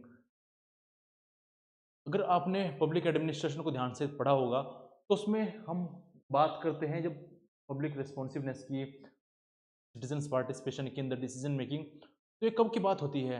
ये न्यू पब्लिक एडमिनिस्ट्रेशन में ऐसी बातें उठाई जाती हैं। तो न्यू पब्लिक एडमिनिस्ट्रेशन से कौन रिलेट करते हैं? H.G. फ्रेडरिक्सन। कैसे? मिनोब्रू कॉन्फ्रेंस की सीरीज अटेंड करी गई थी, स्टार्ट करी गई थी। इसमें पहली कॉन्फ्रेंस जो हुई थी 1966 में हुई थी, 1968 में हुई थी, सेकंड 1988 में हुई थी, थर्ड 2008 में हुई थी। इसमें सेकंड जो कॉन्फ्रेंस हुई थी 1988 में, उसमें हेड जो थे H.G. फ्रेडरिक्सन ही थे, तो इससे एसोसिएट हो जाएंगे वो। देख लेते हैं हम ए का सेकंड, तो हमारा ये गलत हो जाएगा, ये गलत हो जाएगा। बी का थर्ड देख लेते हैं। अब हमारा ये दोनों सही हो जाएंगे, बी का थर्ड तो हमारा ये सही हो जाएगा। सी का फर्स्ट ठीक है और डी का फोर्थ ठीक।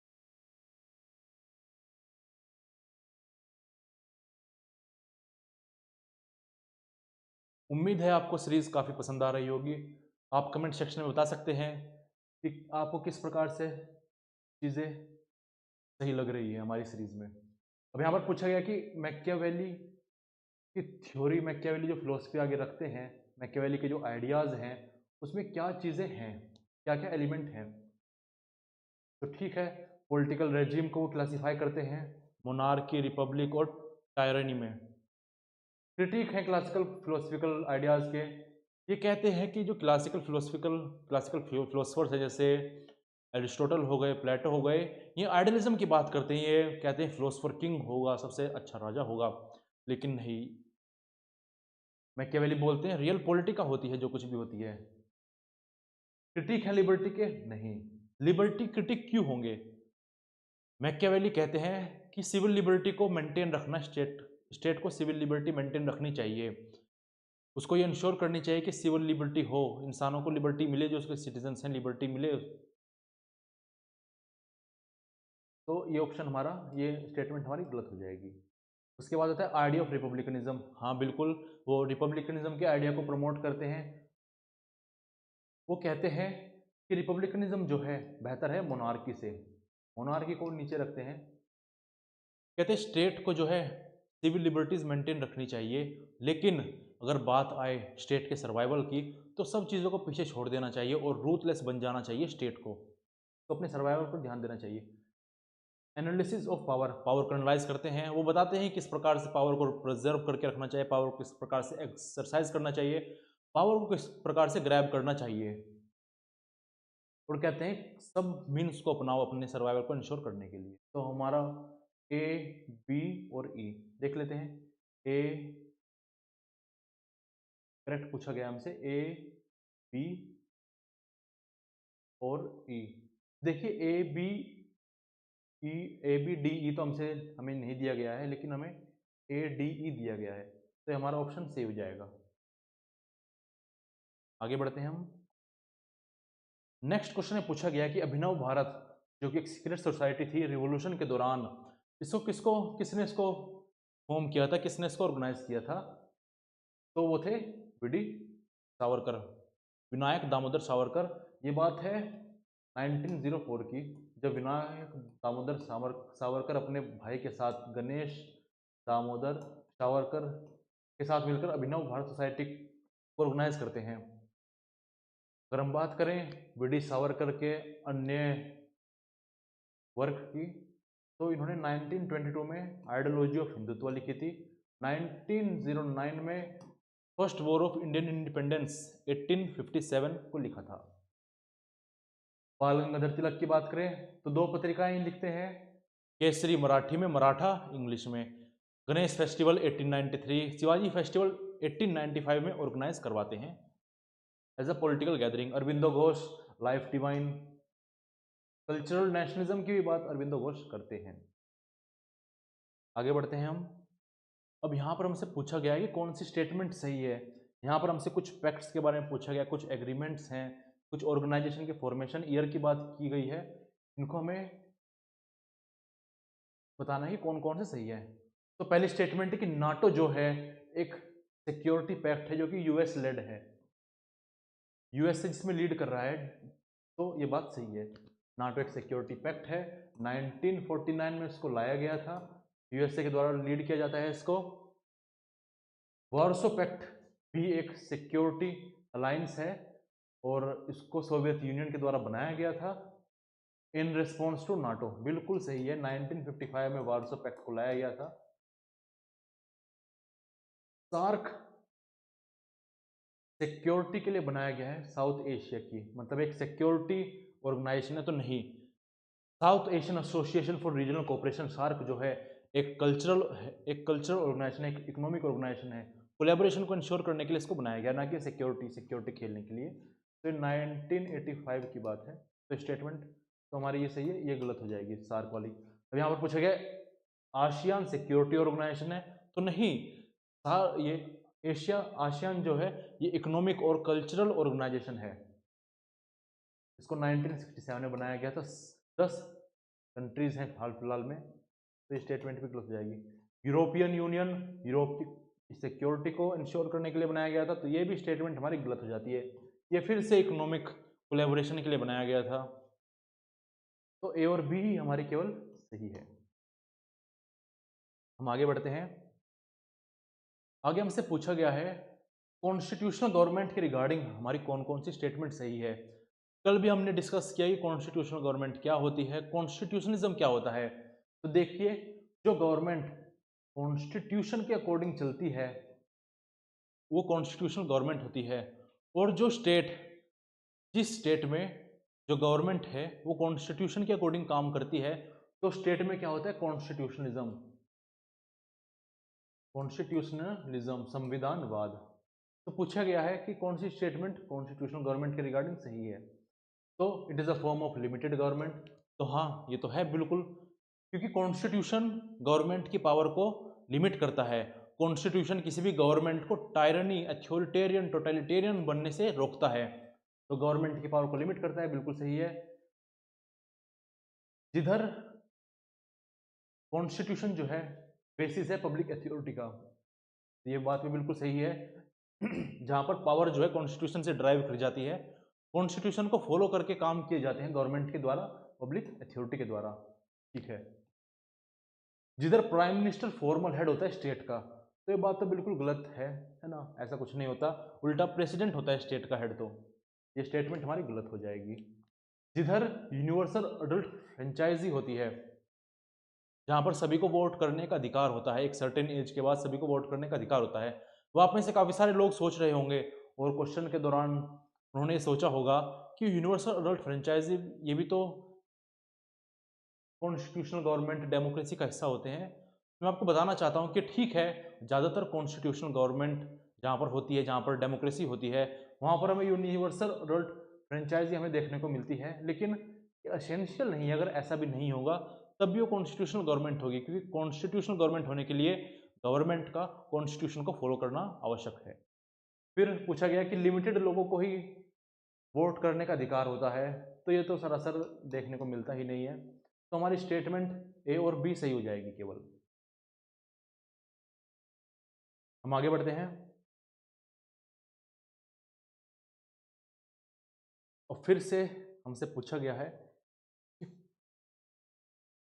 कौन से जस्टिसिएबल राइट्स हैं, ऐसे कौन से राइट्स हैं जहाँ जिसको आप अगर सुप्रीम कोर्ट में लेकर जाओ और फिर उसके वॉयलेशन पर आप सुप्रीम कोर्ट में उसे लेकर जाओ और सुप्रीम कोर्ट अथॉरिटी को बोले कि आप ये क्या कर रहे हो, क्यों वॉयलेट कर रहे हो इस व्यक्ति के इस राइट को, इसको इन्फोर्स कीजिए, इसको वापस से इसको दीजिए।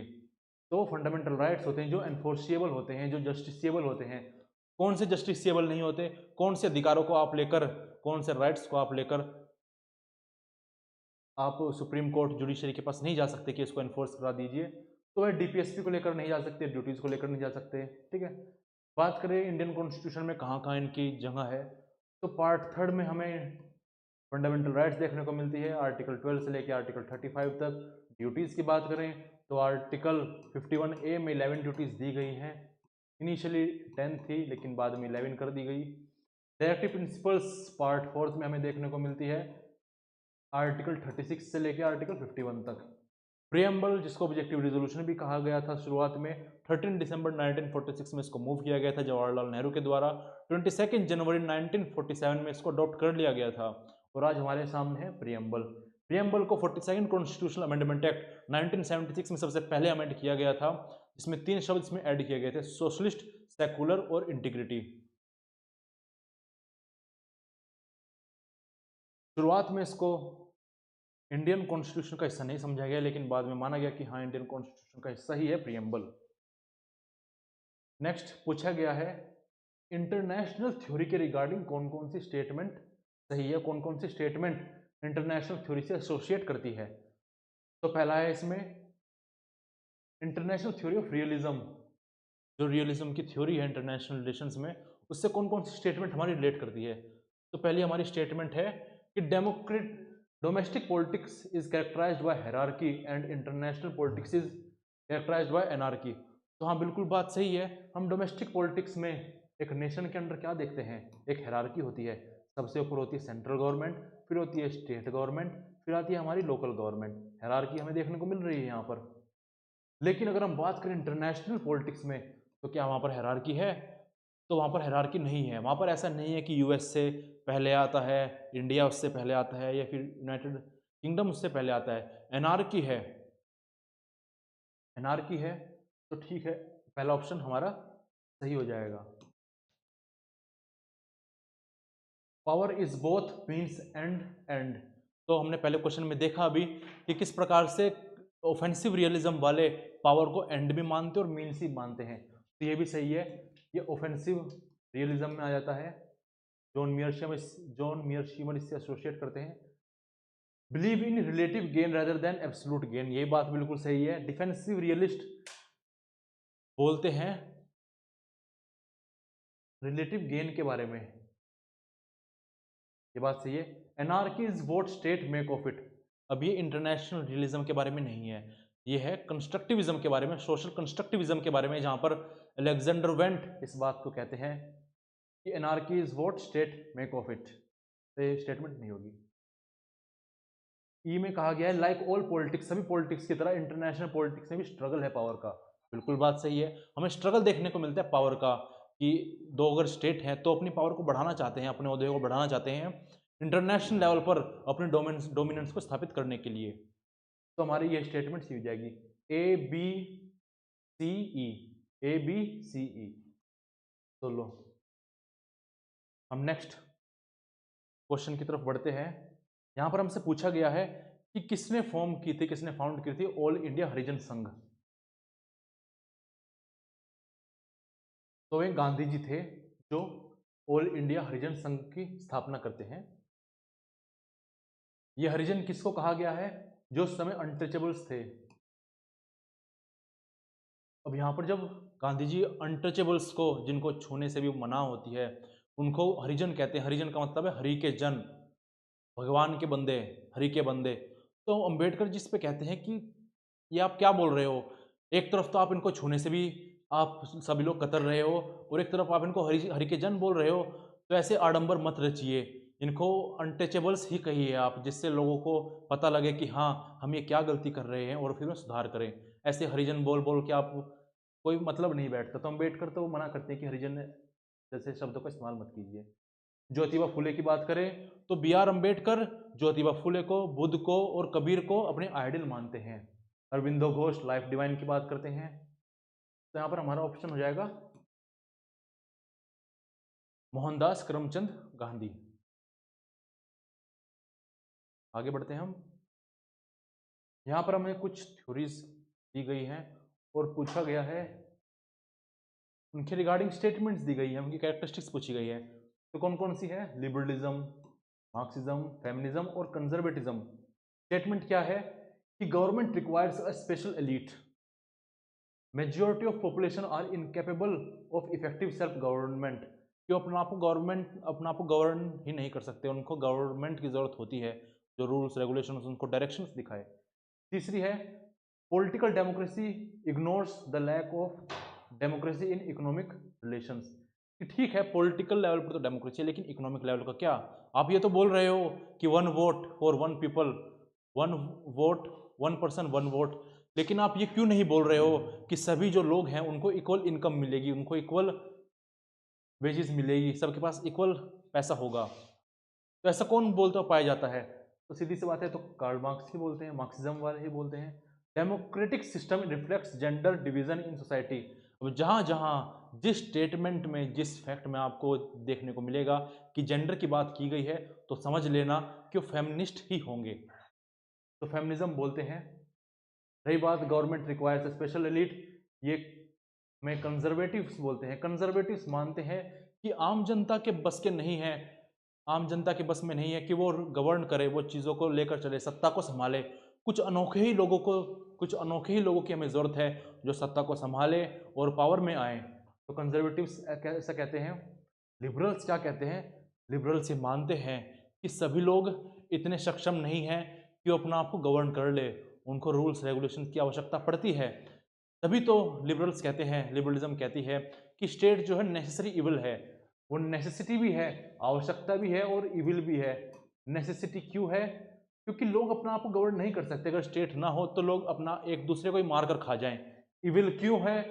क्योंकि स्टेट कुछ सर्टेन आस्पेक्ट में, सर्टेन लेवल में आपकी लिबर्टी को ग्रैब कर ही लेगा, आपसे लिबर्टी आपकी छीन ही लेगा कुछ लेवल में। तो इसलिए नेसेसिटी इविल मानते हैं।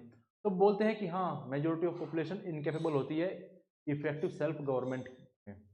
तो बी का हमारा फर्स्ट हो जाएगा और ए का फोर्थ। ए का फोर्थ तो हमारा एक ही, उससे अगर आपको एक पता है तो एलिमिनेशन से आपका सही हो जाएगा। हम आगे बढ़ते हैं।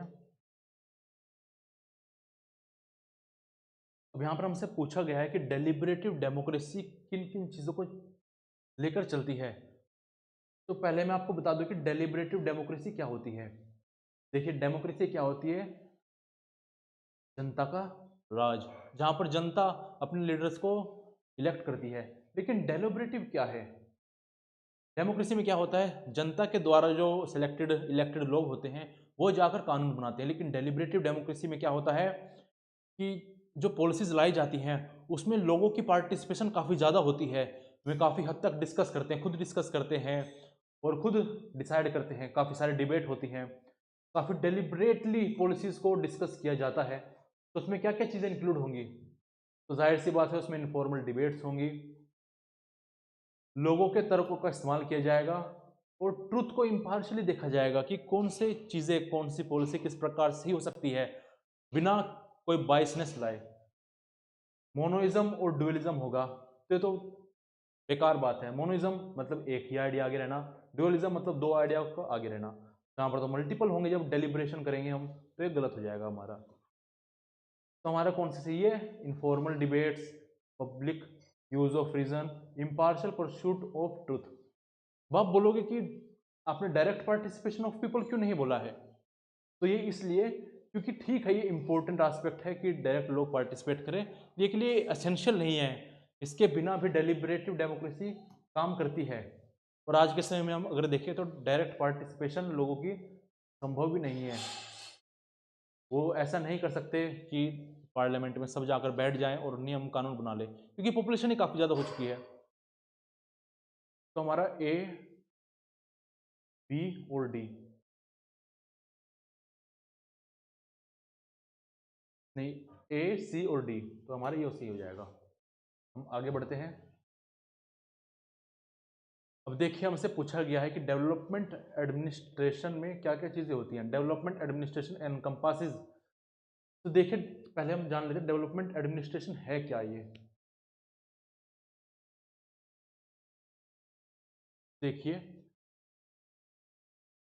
जब कोई भी पॉलिसीज डेवलपमेंट के लिए लाई जाए ना, पब्लिक वेलफेयर के लिए, सोशो इकोनॉमिक इक्वालिटी को इंश्योर करने के लिए, एम्प्लॉयमेंट को प्रोवाइड कराने के लिए लाई जाए, तो उसे डेवलपमेंट, वो चीज़ें डेवलपमेंट एडमिनिस्ट्रेशन में आती है। तो पहले स्टेटमेंट है कि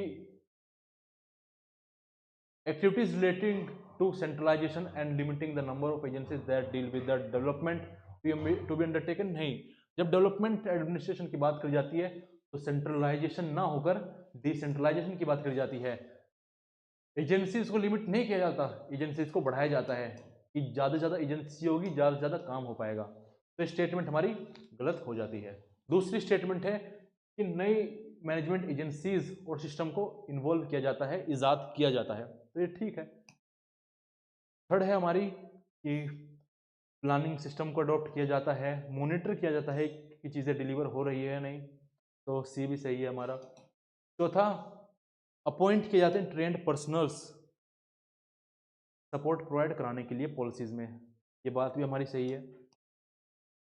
ई में पूछा गया regulating the agencies that deals with the commercial activity, नहीं, ऐसा कुछ नहीं होता। तो हमारा क्या सही है, बी, सी और डी हमारी ऑप्शन हमारे सही हो जाएंगे। हम देख लेते हैं बी सी डी कहाँ पर दिए गए हमें।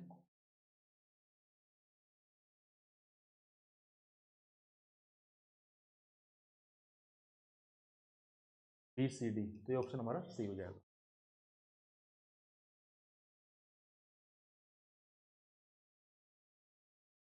आगे बढ़ते हैं हम। ये फिर से ऐसा क्वेश्चन है जिसको ड्रॉप कर दिया गया था, ऑप्शन इसमें गलत थे। इसमें बोला गया कि जो पॉलिटिकल फिलोसफर्स हैं इनको क्रोनोलॉजिकल ऑर्डर में लगाइए। अब किसी को क्या ही पता हो, अगर बुक्स दी जाती हैं तो अंदाज़ा लगाया जा सकता है कि हाँ क्रोनोलॉजी क्या हो सकती है, क्या पब्लिकेशन ईयर हो सकता है, लेकिन अब आप डेट ऑफ बर्थ थोड़ा याद करने बैठोगे। फिर भी हम देख लेते हैं।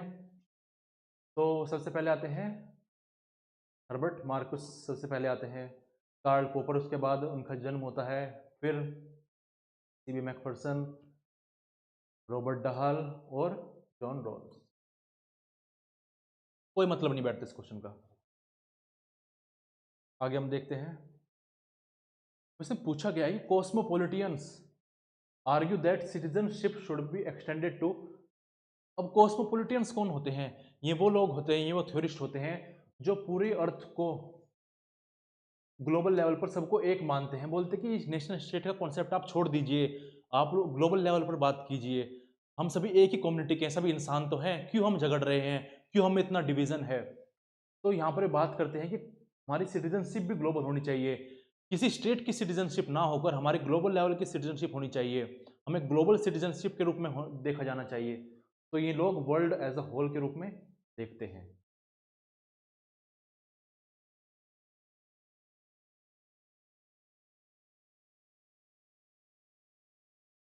हम आगे बढ़ते हैं। अब देखिए ये क्वेश्चन भी कहीं से कहीं तक रिलेट नहीं करता, ठीक है। यहाँ पर हमसे कुछ थ्योरीज पूछी गई है और कुछ इनके फाउंडर्स या फिर जो इनके बारे में बात करते हैं वो पूछा गया है।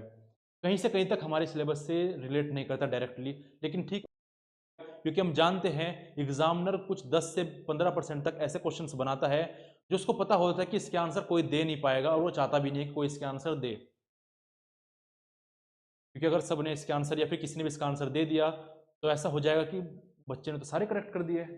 तो ऐसा नहीं चाहेगा कोई भी एग्जामिनर। डिफिकल्टी लेवल को मेंटेन रखने के लिए ऐसे क्वेश्चंस दिए जाते हैं। तो पहले हम थ्योरी देख लेते हैं किस कैसी कैसी थ्योरी है। तो हार्टलैंड थ्योरी, ये थ्योरी कहती है अगर किसी ने लैंड को कब्जा लिया, लैंड किसी कंट्रोल में है, एशिया और यूरोप का लैंड किसी कंट्रोल में है, तो वर्ल्ड के ऊपर रहेगी। तो ये आइडिया कौन आगे रखते हैं? इस आइडिया को हेल्फोर्ड मैकइंटायर आगे रखते हैं। रिमलैंड थ्योरी क्या कहती है? ये थ्योरी कहती है अगर आपके पास आपके कंट्रोल में कोस्टल एरिया है, अधिकांश कोस्टल एरिया है, तो वर्ल्ड के ऊपर आपकी डोमिनेंस रहेगी, ठीक है।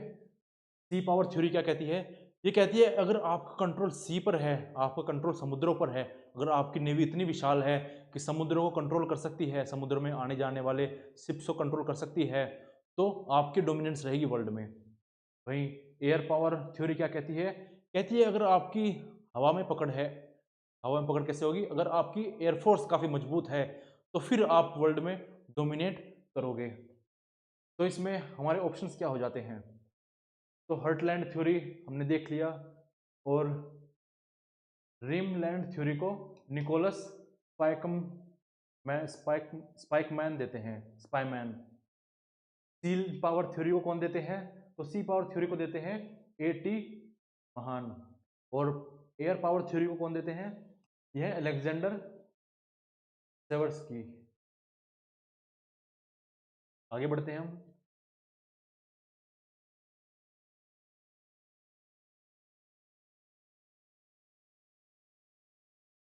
यहाँ पर हमसे कुछ इवेंट्स पूछे गए हैं, कुछ चीज़ें पूछी गई, उनकी डेट पूछी गई है। तो पहला लोकसभा का इलेक्शन कब हुआ था?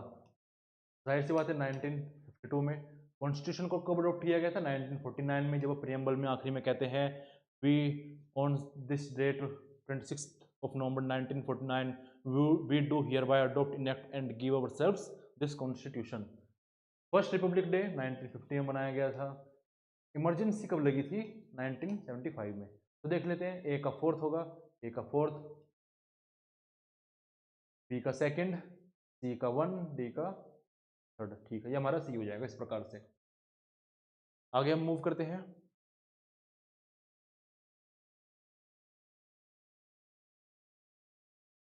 अब यहां पर हमसे बोला गया है कि India's diaspora is a strategic asset for the country. और पूछा गया कि इसमें से कौन कौन सी स्टेटमेंट सही है हमारे लिए। तो इंडिया डिस्पोरा क्या है? तो देखिए, काफ़ी लोग हैं इंडियंस जो बाहर दूसरी कंट्रीज़ में काम करने के लिए जाते हैं। जैसे आपके अगर पंजाबी दोस्त होंगे तो वो ज़्यादातर क्या बोलते हैं कि हम पढ़ाई पूरी करेंगे फिर कनाडा चले जाएँ, कनाडा में जाकर रहेंगे, वहाँ पर काम करेंगे। और काफ़ी लोग मिडल ईस्ट कंट्री में चले जाते हैं, अरेबिया, सऊदी अरेबिया, है ना? ऐसी कंट्रीज में चले जाते हैं, यूएई में चले जाते हैं। तो अब देखिए, उनकी फैमिली तो है भारत में, लेकिन काम वहाँ पर कर रहे हैं। तो जिस प्रकार से भारत में हम देखने को मिलता है कि पिता कमाते हैं और फिर घर पैसे भेज देते हैं अगर काफ़ी दूर रहते हैं, तो वैसे यहाँ पर होता है। ये लोग कमाते तो बाहर की कंट्री में है, लेकिन पैसा इंडिया में भेजते हैं। ठीक है, तो उसको कहते हैं हम रेमिटेंस। और ये जो जितने लोग हैं जो भारत से बाहर जाकर काम कर रहे हैं, इंडियन ओरिजिन के लोग, उनको हम इंडियन डेस्पोरा बोलते हैं, इंडिया का डेस्पोरा। आगे बढ़ते हैं हम। पहली स्टेटमेंट है इंडिया रिसीव करता है लार्जेस्ट अमाउंट ऑफ रेमिटेंस। बात बिल्कुल सही है।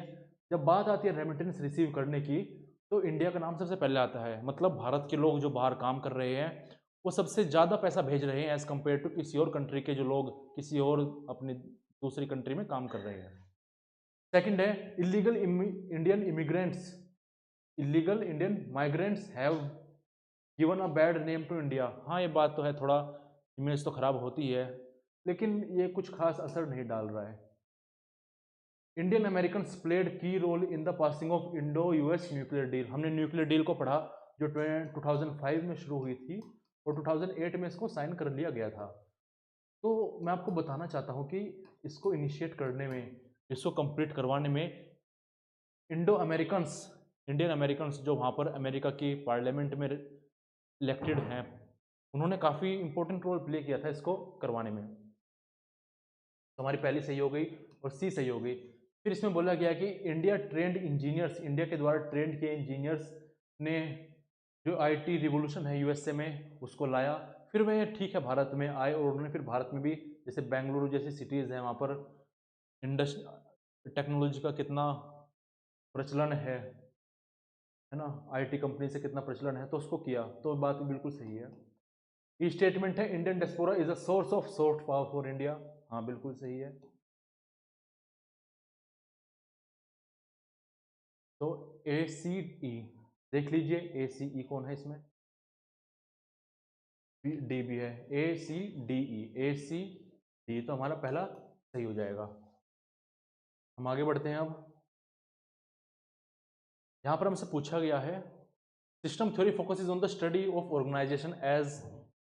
सिस्टम थ्योरी ऑर्गेनाइजेशन को किस रूप में देखती है?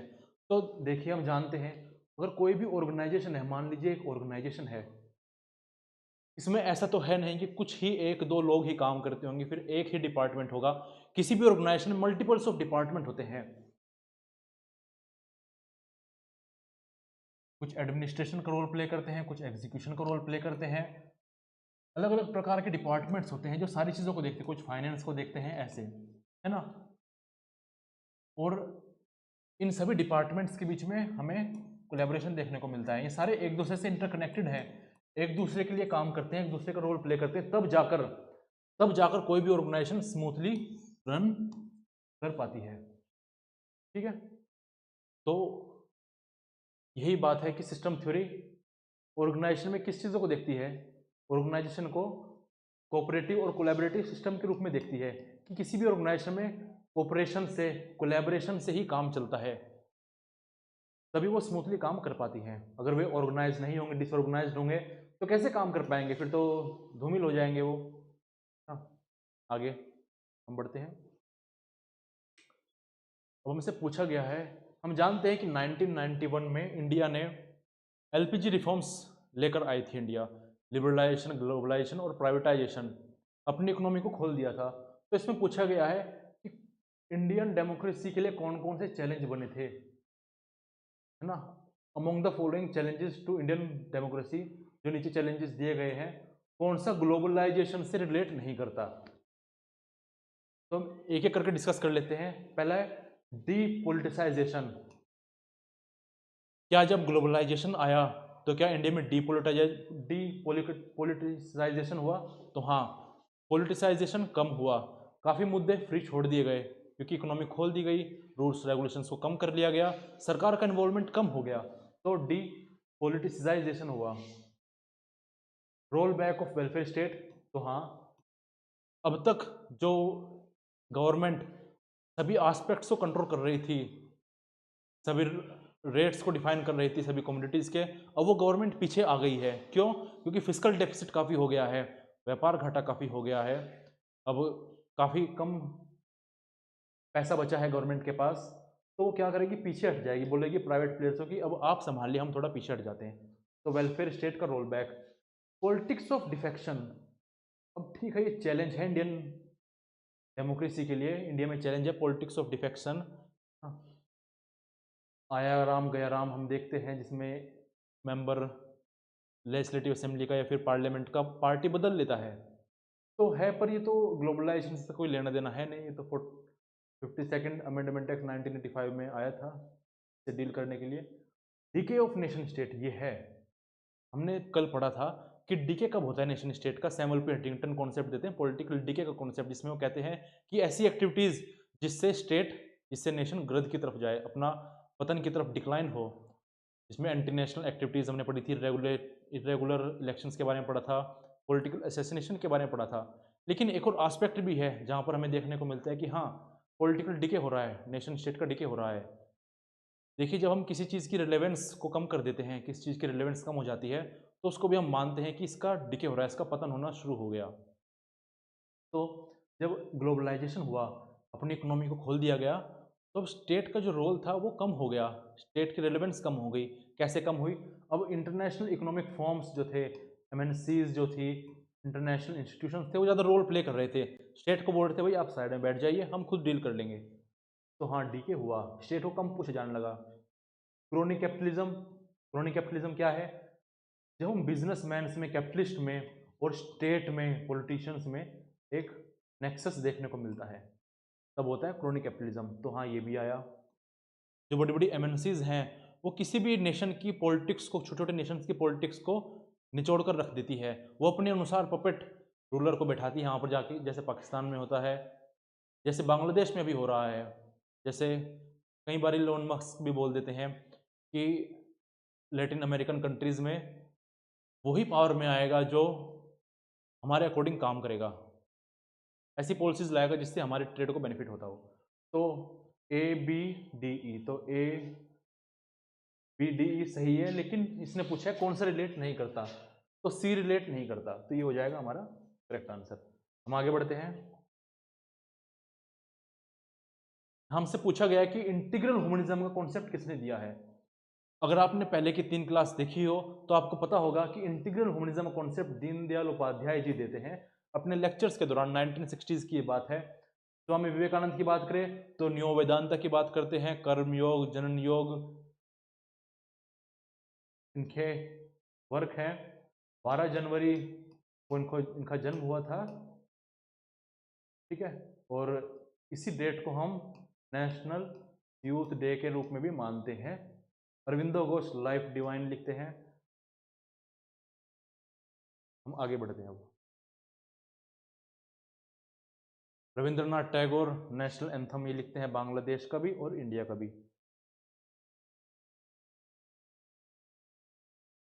अब पूछा गया है कि पॉलिटिकल एलीट का कॉन्सेप्ट किसने दिया है।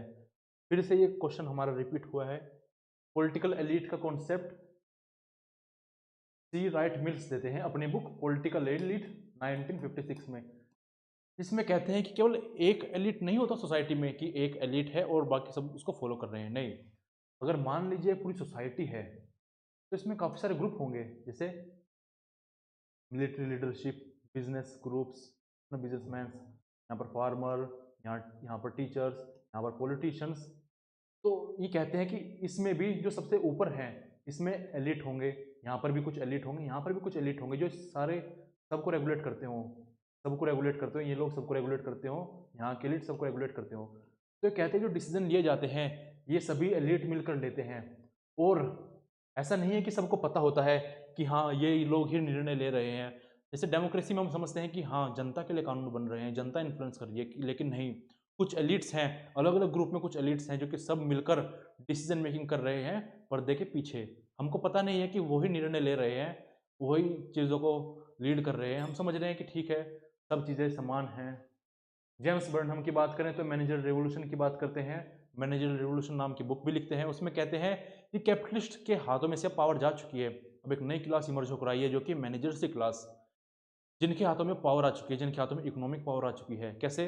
हम देखते हैं किसी भी ऑर्गेनाइजेशन में पावर किसके पास होती है, निर्णय सभी कौन लेते हैं, सीईओज, मैनेजर्स, ओनर्स तो पीछे बैठे रहते हैं।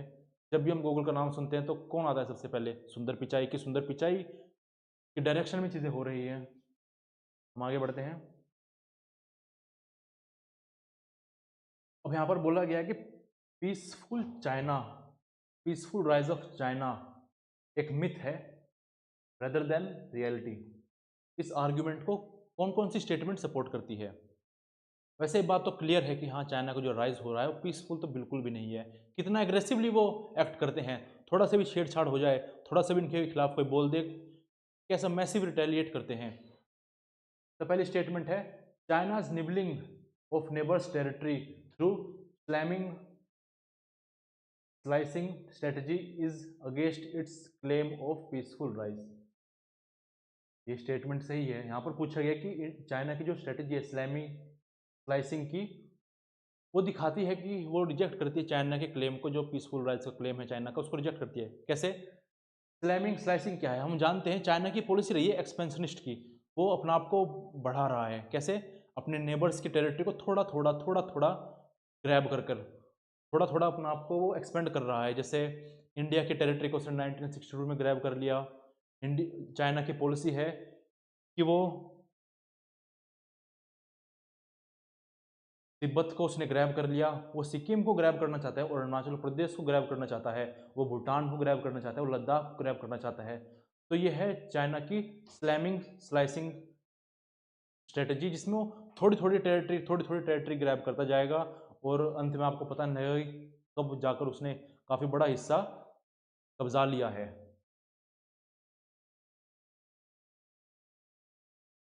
ठीक है, आगे इसमें स्टेटमेंट जो है वो है वुल्फ वॉरियर की स्टेटमेंट, वुल्फ वॉरियर स्ट्रेटजी, जिसके तहत क्या करता है चाइना, वो एग्रेसिवली रिएक्ट करता है। जैसे बात है 1980s की, 1990s की, जब चाइना का उदय हो रहा था, तो अगर चाइना के खिलाफ कोई बोलता है तो उसके चाइना के जो डिप्लोमेट्स हैं वो एग्रेसिवली उसको रिटेलिएट करते हैं, एग्रेसिवली जवाब देते हैं। तो उसी को हम कहते हैं policy of strategy of wolf warrior. ठीक है, तो वो भी चाइना फॉलो करता है। तो ये भी हमें दर्शाता है कि चाइना का जो राइज है वो बिल्कुल भी पीसफुल नहीं है। वुल्फ वॉरियर डिप्लोमेसी जो है चाइना की।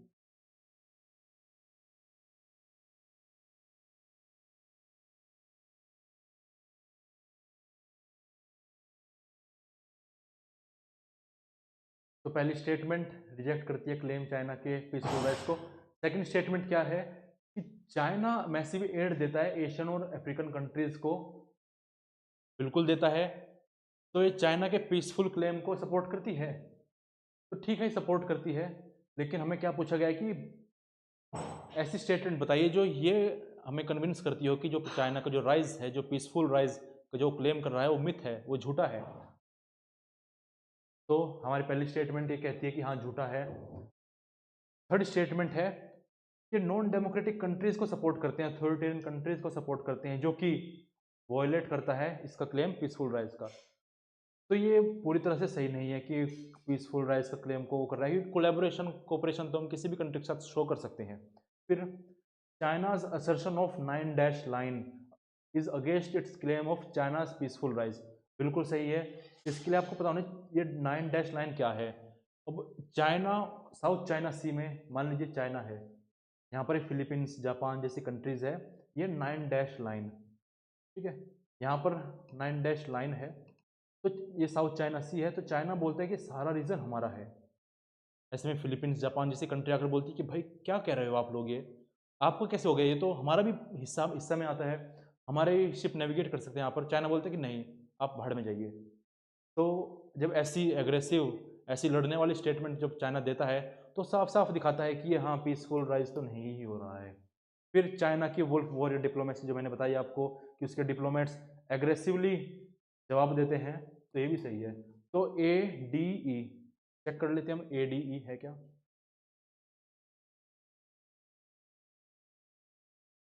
तो देखिए ADE। नेक्स्ट, यहाँ पर हमसे बोला गया है Ambedkar was a multi faceted personality, ठीक है, which of the following fact and opinions are true, उनके बारे में क्या क्या कथन और क्या क्या चीज़ें सही है। तो देख लेते हैं। Ambedkar defined social justice as a mean for giving equal opportunity to all, हाँ सामाजिक न्याय की बात करते हैं, इसी के तहत सबको इक्वल अपॉर्चुनिटी मिलेगी, बिल्कुल सही है। ज्योतिबा फुले को अपना आइडियल मानते हैं, बिल्कुल सही है। केवल ज्योतिबा फुले को ही नहीं, 3 पर्सनैलिटी का उनका जिक्र आता है, ज्योतिबा फुले, बुद्धा और कबीर। फर्स्ट अटॉर्नी जनरल थे नहीं, वो तो फर्स्ट लॉ मिनिस्टर थे। उन्होंने इलेक्शन कंटेस्ट किया था, हाँ मुंबई से इलेक्शन कंटेस्ट किया था, बॉम्बे की सीट से। PhD थी उनकी इकोनॉमिक्स में, ये बात भी सही है। तो इसमें पूछा गया ट्रू कौन से है, ABDE, देख लीजिए ABDE, तो हमारा ये सही हो जाएगा। हम आगे बढ़ते हैं। अब देखिए यहाँ पर हमसे पूछा गया है इलेक्शन के बारे में। According to election commission, election commission के अकॉर्डिंग ऐसी कौन सी कंडीशंस है जिसको अगर फुलफिल किया जाए पॉलिटिकल पार्टी के द्वारा तो उसको नेशनल पार्टी समझा जाएगा। तो पहली स्टेटमेंट कि it should be recognised as a state party, state level party in 4 or more states, बिल्कुल सही है। उसको स्टेट लेवल पार्टी के रूप में समझा जाना चाहिए, रिकॉग्नाइज किया जाना चाहिए 4 या 4 ज़्यादा स्टेट्स में। सेकंड स्टेटमेंट, जनरल इलेक्शन में जैसे अभी हुआ था, a party must manage to win 6% of votes in 4 और 4 से ज़्यादा स्टेट्स में and win at least 4 Lok Sabha seat, बिल्कुल बात सही है। It has to win a minimum of 2% of seats in the Lok Sabha from at least 3 different states, यही बात हमारी सही है। तो ये स्टेटमेंट तीनों हमारी सही है। ये कंडीशन किसी भी पॉलिटिकल पार्टी को फुलफिल करनी होगी नेशनल पार्टी रिकॉग्नाइज किए जाने के लिए। हाल फिलहाल में हमारे पास 6 या 7 नेशनल पॉलिटिकल पार्टीज है, आप कमेंट सेक्शन में उन सभी का नाम लिख सकते हैं। डी स्टेटमेंट को देखिए कि स्टेट पार्टी जो वाइटल रोल प्ले करती है रीजनल पॉलिटिक्स में इंडिया की, फालतू की बात है, क्यों, ये तो कोई स्टैंडर्ड नहीं हुआ। ई स्टेटमेंट है it should be recognised as local level party in 7 और मोर स्टेट, कोई भी लॉजिक नहीं। तो ABC, ठीक है, हम आगे बढ़ते हैं। Which among the following statement are not correct about parliamentary system of government in India, तो देख लेते हैं पार्लियामेंट्री सिस्टम के रूप में इंडिया में कौन सी स्टेटमेंट सही नहीं है। पहली स्टेटमेंट है कि सभी पार्टीज पार्लियामेंट में गवर्नमेंट को रिप्रेजेंट करती है, नहीं, जो रूलिंग पार्टी है वही गवर्नमेंट को रिप्रेजेंट करती है, तो ये स्टेटमेंट हमारी गलत हो जाएगी। सेकंड, गवर्नमेंट रिस्पॉन्सिबल है पार्लियामेंट के प्रति और रिमूव किया जा सकता है उसको पार्लियामेंट के द्वारा, तो रिमूव किया जा सकता है पार्लियामेंट के द्वारा, ये बात सही है।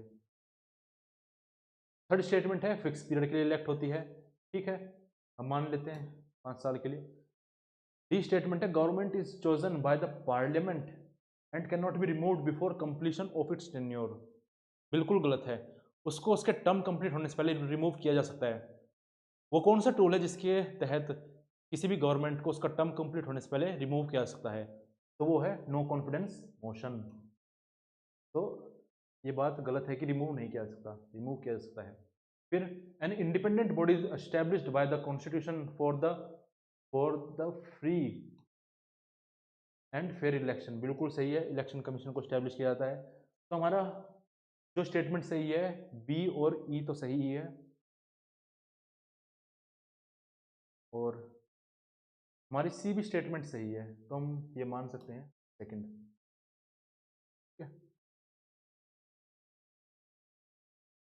हम आगे बढ़ते हैं। अब देखिए, अब आता है सबसे आसान पोर्शन हमारे पेपर का। हमारे पेपर में 10 नंबर के पैराग्राफ्स आते हैं, 2 कॉम्प्रिहेंशन दिए गए होते हैं 5-5 नंबर के। क्वेश्चंस जो पूछे जाते हैं बिल्कुल कॉम्प्रिहेंशन में से डायरेक्ट क्वेश्चन पूछे जाते हैं। ऐसा नहीं होता कि कहीं से भी क्वेश्चन पूछ लिया, डायरेक्ट ही क्वेश्चन पूछे जाएंगे उससे। तो पहला है ये, इसमें न्यू रियलिस्ट्स और न्यू लिबरल्स के बारे में, डिबेट के बारे में जिक्र किया गया है। आप वीडियो पॉज करके इसको पढ़ लीजिए।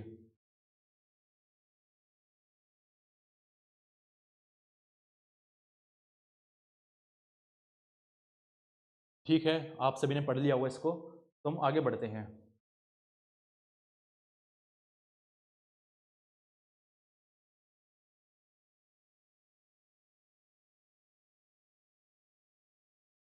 तो according two volts, what does he mean by a system? System को क्या कहते हैं? A unit individual states do the same thing. ठीक है, यहाँ पर मैं इसमें दिया गया है, अगर मैं आपको दिखाऊं,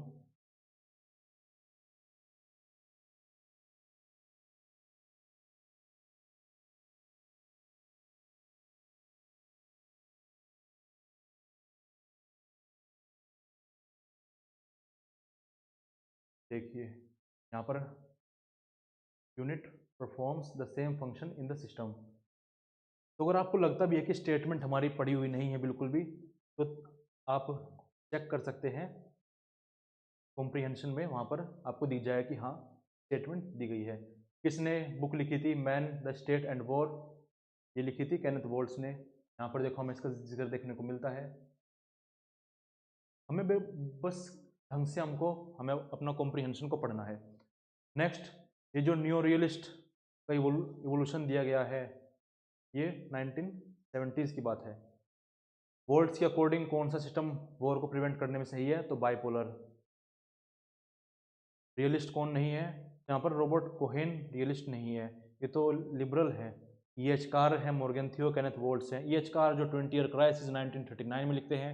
हेंस जे मॉर्गन थियो पॉलिटिक्स अमंग नेशन 1948 में लिखते हैं। Kenneth volts theory of international politics 1979 में लिखते हैं। तो इस प्रकार से ये हमारा सही हो जाता है। आगे हम देखते हैं। आगे फिर से हमें एक पैराग्राफ दिया गया है डीपीएसपी के बारे में, काफ़ी सरल पैराग्राफ है। वीडियो पॉज करके आप एक बार इसको पढ़ लीजिए। ठीक है, हम आगे बढ़ते हैं। पूछा गया who said directive principles are merely furthering the goals of social revolution? तो कौन कहते हैं इसको? ग्रेनविन ऑस्टिन कहते हैं। ठीक है, आगे, which article instructs the government to incorporate directions given under the directive principles in formulating the policies? Article 37 कहता है इस बारे में। आर्टिकल 37 दो चीज़ें कहता है। पहला कि डायरेक्टिव प्रिंसिपल जो है एनफोर्सिबल नहीं है। आप ऐसा नहीं कर सकते, आप कोर्ट में लेकर चले गए और बोले कि तो एनफोर्स हो ही नहीं रही है। नहीं, ये केवल डायरेक्शंस है, ये केवल हेल्प करेगी स्टेट को उनके ऑब्जेक्टिव पॉलिसीज को बनाने में। Next, which article of directive principles was brought into fundamental rights through 86th amendment act of the constitution? तो जाहिर सी बात है, राइट टू एजुकेशन को लाया गया था। नेक्स्ट,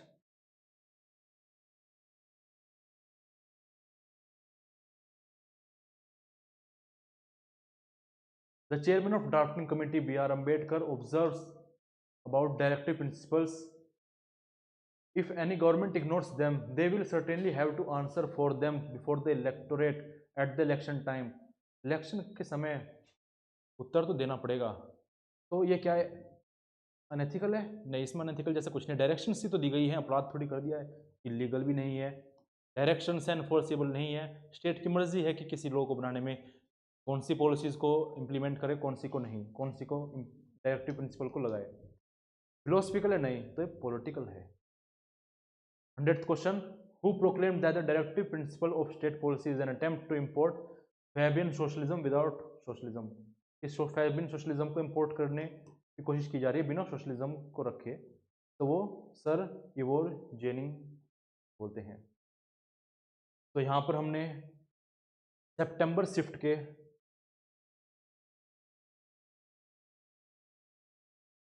सितंबर मंथ के फर्स्ट शिफ्ट को भी डिस्कस कर लिया है। अब तक हमारी 4 क्लासेस हो चुकी है और हमने सेकंड शिफ्ट और फर्स्ट शिफ्ट दोनों को डिस्कस काफ़ी अच्छी तरह से कर लिया है। आशा करता हूँ कि आपको ये सीरीज़ काफ़ी पसंद आ रही होगी। आप कुछ सुझाव हो, कुछ सजेशंस हो, तो आप कमेंट सेक्शन में दे सकते हैं। तो इसी के साथ हमारी क्लास ख़त्म होती है।